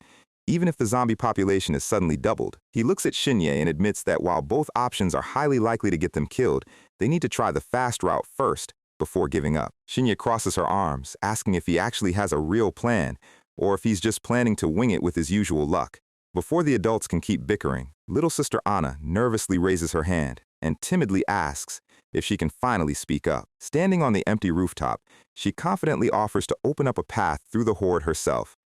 Jungkook looks down at her, wondering how a teenager plans to clear a highway of monsters until she reaches for her thigh holster. She pulls out a gleaming, perfectly balanced throwing knife, flashing a sweet smile that is highly contrasting with the lethal weapon in her hand. The MC is skeptical, pointing out that she only has a handful of knives, and throwing them to make noise will only lure away a couple of zombies at best. Anna eagerly starts to explain the high-tech upgrades she built into them, but before she can finish, Shinhye grabs her arm in a panic. The overprotective big sister instantly shuts the idea down, screaming at her to step back and leave the fighting to the people who don't wear oversized hoodies. Jungkook sighs heavily, muttering that the family drama is starting up again, leaving Sergeant Young completely confused by his reaction. Young leans in and explains that back at the AAA base, Anna was extremely popular among the soldiers, but absolutely nobody dared to approach her. Our MC stares blankly at the bickering sisters, deadpanly stating that he can easily guess exactly why that was the case. Young confirms his suspicions. Shinye is a terrifying force on a normal day, but when it comes to her little sister, she turns into an absolute demon. He recounts a story of a foolish soldier who tried to hit on Anna back at the settlement, only to immediately regret every life choice that led him there. Shinye didn't just beat the guy, she stomped him half to death, healed him using her medical skills, and then beat him up all over again. Our MC dryly notes that this isn't discipline, it's just pure, systematic torture. Jong-guk remembers walking up the stairs with Anna earlier, questioning her about her sister's extreme, suffocating overprotectiveness. Anna is actually an incredibly gifted combatant with an exceptional core ability, but she never got a chance to shine. Because of the massive age gap, Shinye treats her like a fragile civilian, constantly yelling and losing her mind whenever Anna even looks at a weapon. Back in the present, Jong-guk's expression hardens as he realizes they don't have the luxury of coddling anyone anymore. He steps between them, bluntly telling Shinye that out here in the real wasteland, anyone who can fight needs to pull their weight if they want to survive. He tells her to shut up for a second and actually let the girl speak for herself. Anna looks up, completely startled but deeply grateful that someone is finally treating her like an adult. Shinhye raises her hand, asking the MC to step aside so they can have a private, family-only discussion about this. She quietly pleads with Jong-guk, explaining that she isn't looking down on her sister, but Anna has zero real-world combat experience, and she can't bear to lose her. Jong-guk doesn't back down, reminding her that Anna brought this idea up herself, and she is far stronger than Shinhye gives her credit for. Shinhye glares at him, stating she is willing to follow his orders to the letter to reach the headquarters safely, but she gets right in his face, warning him to stay out of her family's business. Jong-guk dryly asks who is actually the one meddling here. Suddenly, Anna grabs her sister's jacket, stepping forward with a determined look that proves she is done being protected. She begs Shinye to let her try just this once, promising that if she fails, she will happily go back to being the protected little sister forever. Shinye looks at her sister's stubborn face, realizing she has officially lost this argument, and lets out a massive, defeated sigh. With a sharp, metallic hum, a knife flies through the air, piercing a zombie's skull perfectly as a strange, buzzing sound begins to echo. The high-pitched noise instantly draws the attention of the surrounding walkers, allowing our trio to slip past them in the shadows. Jong-guk looks back, realizing that Anna's clever plan was attaching miniature, custom-made sound generators directly onto her weapons. Normally, throwing a knife with an altered center of gravity would make it impossible to aim, but she clearly calculated the physics perfectly beforehand. Our MC is highly impressed, asking where she even found the batteries for these things. Shinhye proudly brags that her sister was simply born a genius. Even so, Shinhye is shaking like a leaf, whispering frantic warnings to her sister. Jong-guk notes she looks exactly like a terrified mother letting her kid cross the street for the first time. But just as they are about to make it across, a heavy, gloved hand suddenly clamps down tightly onto Jong-guk's shoulder. Sergeant Young looks over, his eyes wide with terror as he nervously points to the roof of a nearby rusted car. Standing against the blinding sun is a mysterious hooded figure holding a massive blade, looking like they stepped straight out of a post-apocalyptic horror movie. A top-down view of the bridge reveals that they aren't alone. A group of silent, cloaked stalkers has quietly surrounded them from behind. Jong-guk and Young freeze, slowly turning around to face the uninvited guests who just ruined their perfect stealth run. The cloaked leader stands tall on the rusted car, holding a massive, jagged combat knife like it's a casual accessory. He lowers his hood, revealing long blonde hair, a pale face, and a creepy stitched mouth design painted over his lips as he signals them to stay silent. Young whispers, asking for orders, but Jong-guk notices that the stalker isn't immediately lunging for their throats. The stitched mouth creep jumps down, clearly wanting to slip across the bridge using the safe path our crew just cleared. Several more hooded figures step out of the shadows behind him, proving they brought a whole squad of uninvited guests to the party. Shinye rushes over, asking if they should fight, but Jong-guk notes that if these guys have even a single brain cell, they won't start a loud brawl next to a zombie horde. The real concern isn't the bridge, it's whether these shady characters will stay friendly once they reach the other side. Deciding to prioritize survival, Jungkook signals his group to keep moving and deal with the stalkers later. The massive shadow of the stalkers quietly follows their every step, looming over them like a bad omen. The mysterious leader watches them from the high steel trusses of the bridge, looking entirely too pleased with himself. Up ahead, Anna prepares another one of her specialized knives, aiming to clear the final stretch of the road. With a swift, practiced throw, she sends the blade flying, perfectly dropping another zombie and drawing the remaining horde away. She turns back to the group, proudly declaring that the path is officially clear and safe for them to cross. Anna flashes a peace sign, leaving Shinye and Young completely blown away by her effortless performance. She runs up to Jungkook, blushing and eagerly asking if she was actually helpful to the team. Jungkook gives her a cool, silent thumbs up, but the young lady is clearly demanding a lot more enthusiastic praise. But before they can celebrate, a creepy, mocking voice behind them congratulates her on her impressive little trick. The stitched-mouth leader has bypassed their guard, standing right behind them with an unsettlingly calm demeanor. He stares at Anna with a sinister smile, showing an unhealthy amount of interest in her custom high-tech toys.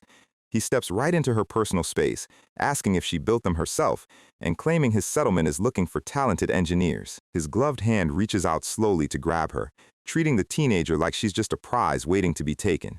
In a flash of cold steel, Shinhye lunges forward, her blade missing his throat by a mere fraction of an inch as he barely dodges backward. Shinhye stands defiantly in front of her sister, her eyes burning with lethal intent as she warns him to back off. The creepy blonde raises his hands mockingly, telling the angry older sister to calm down and asking if she always lets her weapons do the talking. The rest of his hooded squad surrounds our crew.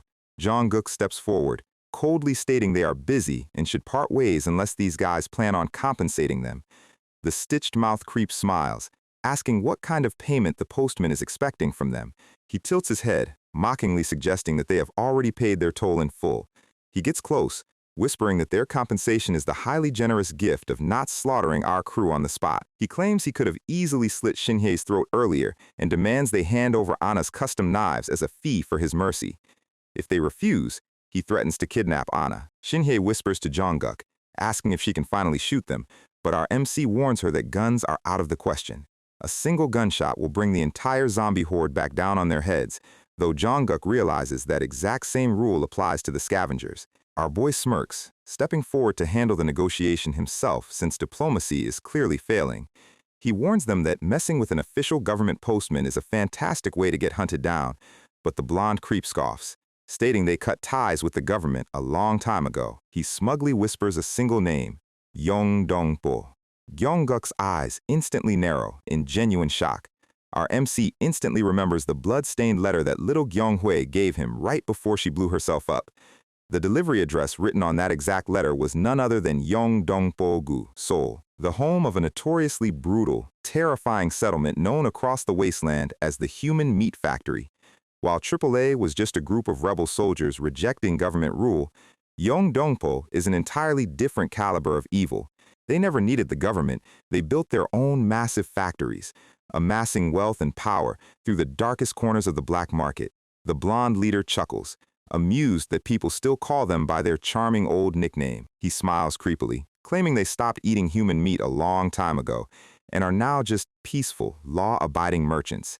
Jungkook laughs in his face, pointing out that if they truly wanted a peaceful chat, they wouldn't have brought a hidden assassin.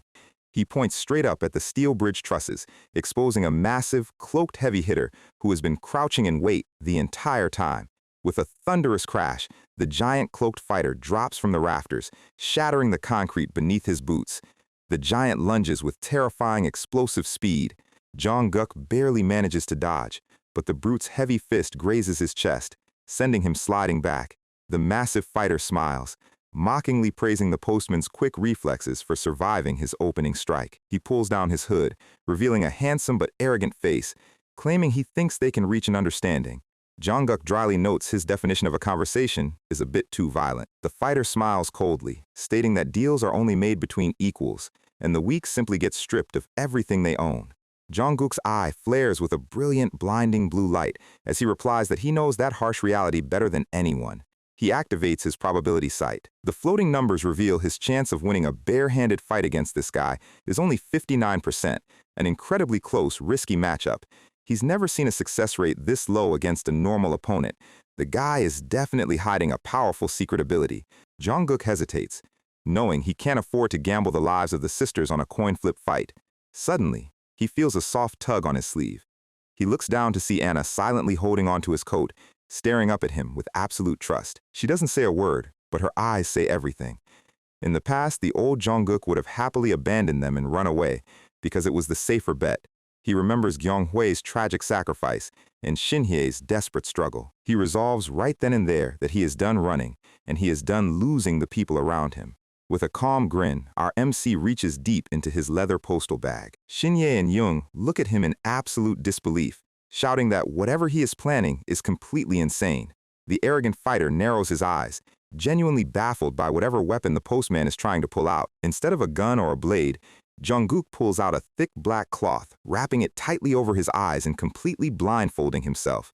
He smirks, declaring he just wants to test a theory, as his probability of winning instantly plunges to a suicidal 0.3%.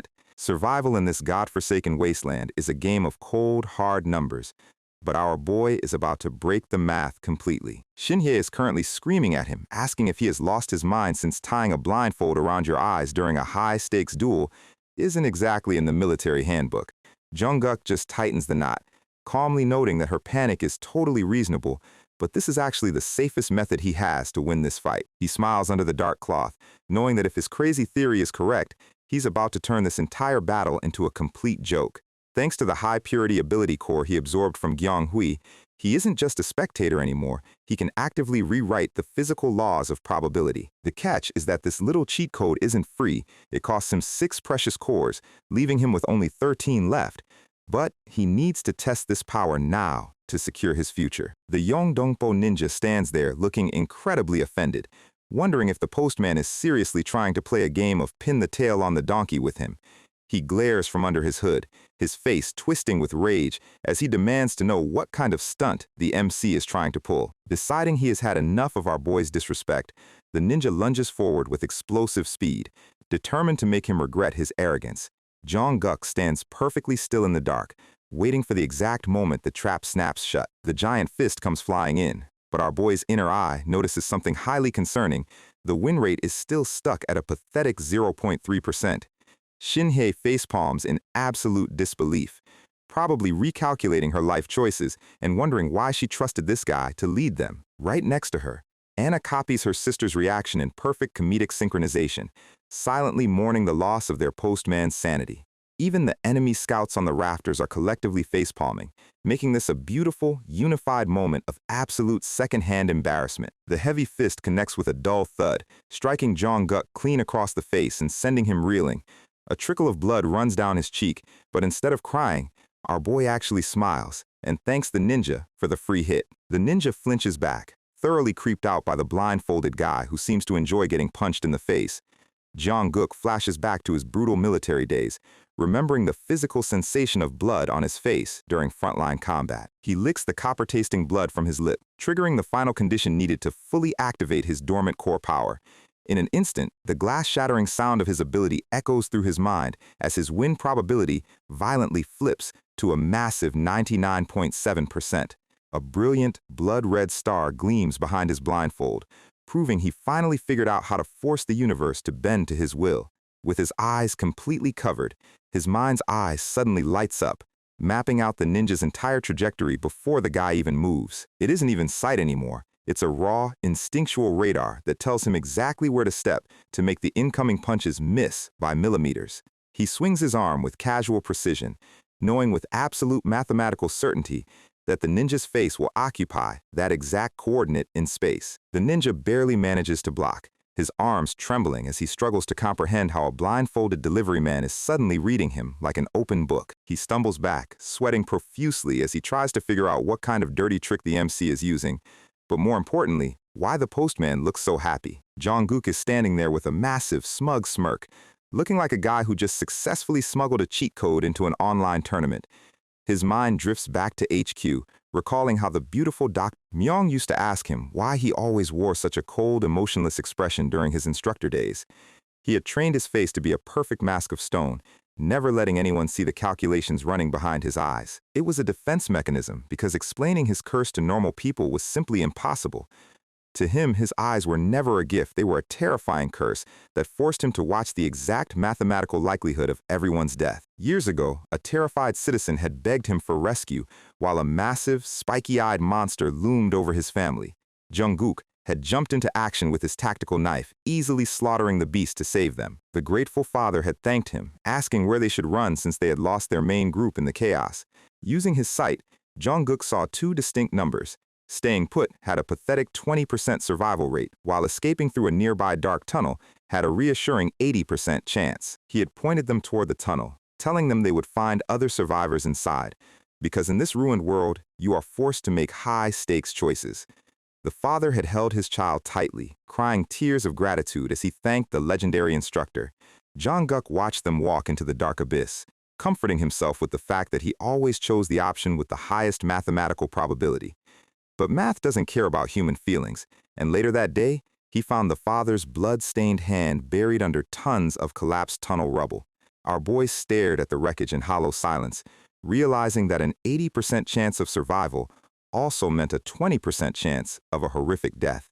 And the universe is a terrible dealer that doesn't distribute those failures evenly across a crowd. There are terrible days when the bad luck doesn't just happen once, but comes crashing down in rapid, consecutive bursts.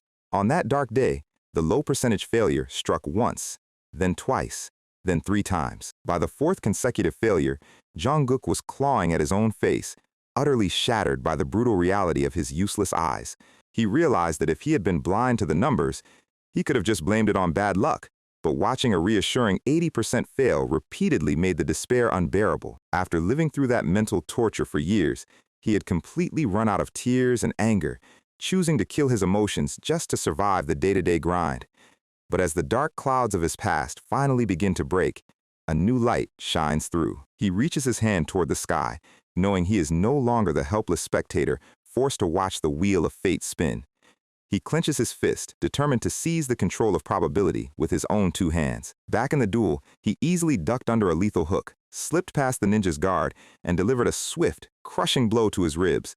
The arrogant fighter's jaw drops as he realizes his opponent is suddenly fighting like a god while wearing a literal blindfold. Jungkook grabs him by the cloak and delivers an absolute masterpiece of a spinning sweep, slamming the heavy ninja onto the metal bridge floor with a deafening crash. He stands over his fallen opponent, letting out a satisfied breath as he notes that taking control of his own life is incredibly refreshing. Our boy looks down with a smug smile, knowing that while his power doesn't make him physically stronger or his opponent weaker, it does something far cooler. It forces the entire physical environment to subtly tilt, arranging a series of absurdly lucky events that guarantee his victory. A tiny, microscopic crack in the concrete floor of the bridge, which had been splitting for days, suddenly chooses this exact second to give way. The moment the ninja steps on that precise spot, a single shard of concrete shatters, shifting his weight by a mere 2 centimeters and completely ruining his stance. Then comes a sudden, highly convenient gust of wind that blows dust directly into his path, combined with a tiny rhythmic vibration from a loose iron railing on the bridge truss, and even a bright blue butterfly flapping its wings to change the air currents around them. These are all completely trivial, microscopic events that a normal person would never notice in a million years. But just like a single droplet of water falling into a still pond, they create tiny, expanding ripples across reality. Those coincidences overlap, building on top of one another until they cascade into a massive, unstoppable wave of destiny. To the rest of the world, these are just weird strokes of luck, but Jungkook can see the invisible threads connecting them all. He tracks the flow of these environmental glitches with perfect clarity. He knows exactly where the chaotic ripples will land and what kind of brutal end they will forge for his opponent. He easily steps around another desperate strike, knowing the final result of this fight was decided the moment he tied his blindfold. He steps in with a wide smirk, preparing to deliver the final blow. The ninja looks up in absolute horror, watching a fist approach his face with the slow, terrifying certainty of a falling anvil. With a thunderous boom, the shockwave of the impact echoes across the valley, finalizing his 99.7% win rate. The heavily bruised ninja slumps against the bridge railing, coughing violently as he weakly raises his hand to surrender. Jungkook just tilts his head up with the ultimate smug aura, looking like a gamer who just won a regional tournament blindfolded.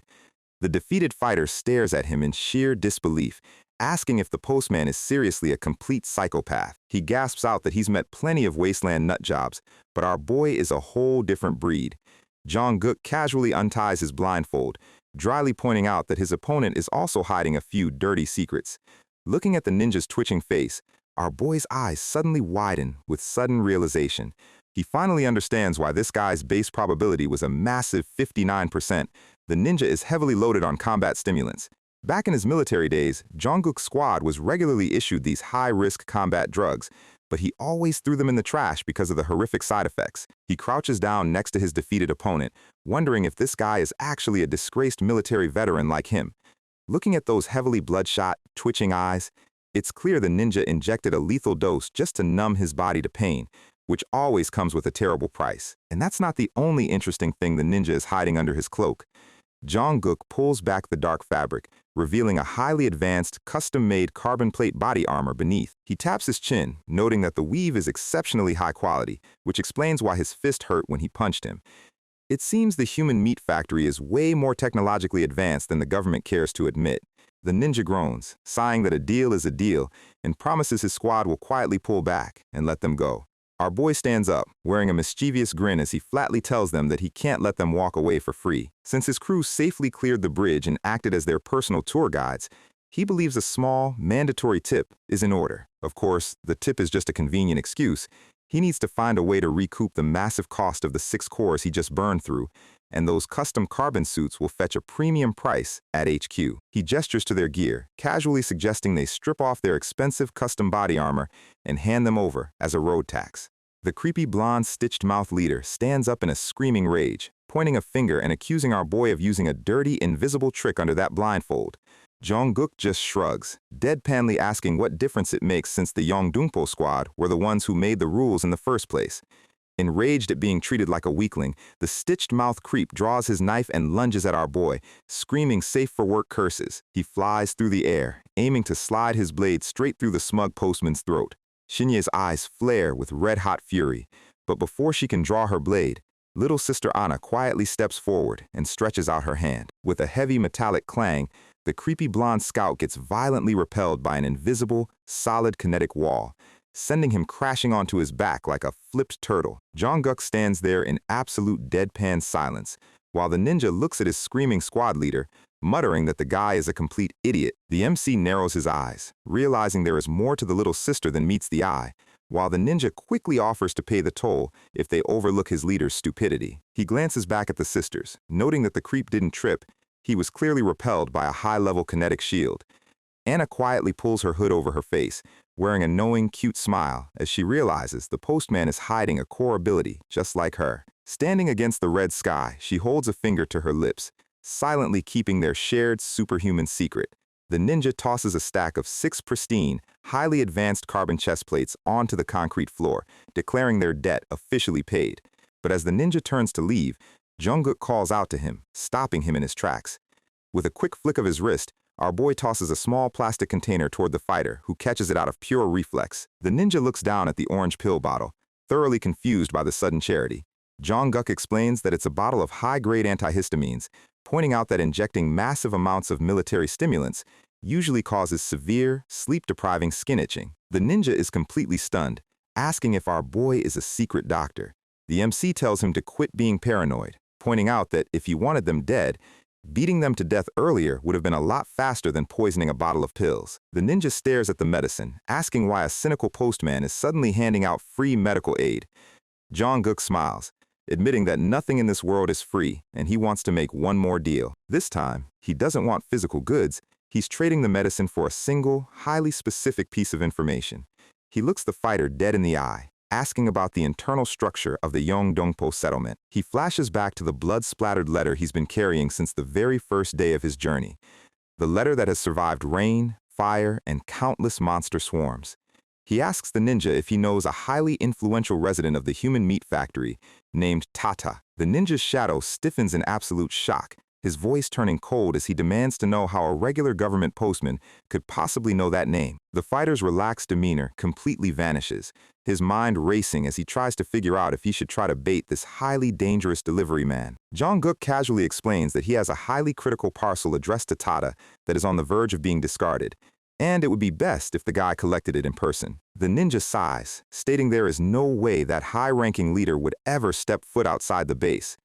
The fighter turns his back, flatly stating he cannot tell him a single word about Tada, even if he wanted to. But looking at the orange bottle in his hand, he admits that the itching has been keeping him awake for weeks, and he desperately needs the relief. He tosses a dusty, incredibly rare bottle of Ballantine's 30-year-old whiskey to our boy, claiming it's the only valuable thing he has to trade for the medicine. The ninja tells him to take the liquor and cleanly part ways, stating he has zero desire to do any further business with a psycho postman. Jungkook watches them disappear into the dusty road, noting that the fighter's extreme panic was more than enough to prove Tada is a highly critical figure in the Yeongdongpo hierarchy. He looks down at his bag, sighing to himself and wondering why he is wasting so much effort on a dead girl's useless request.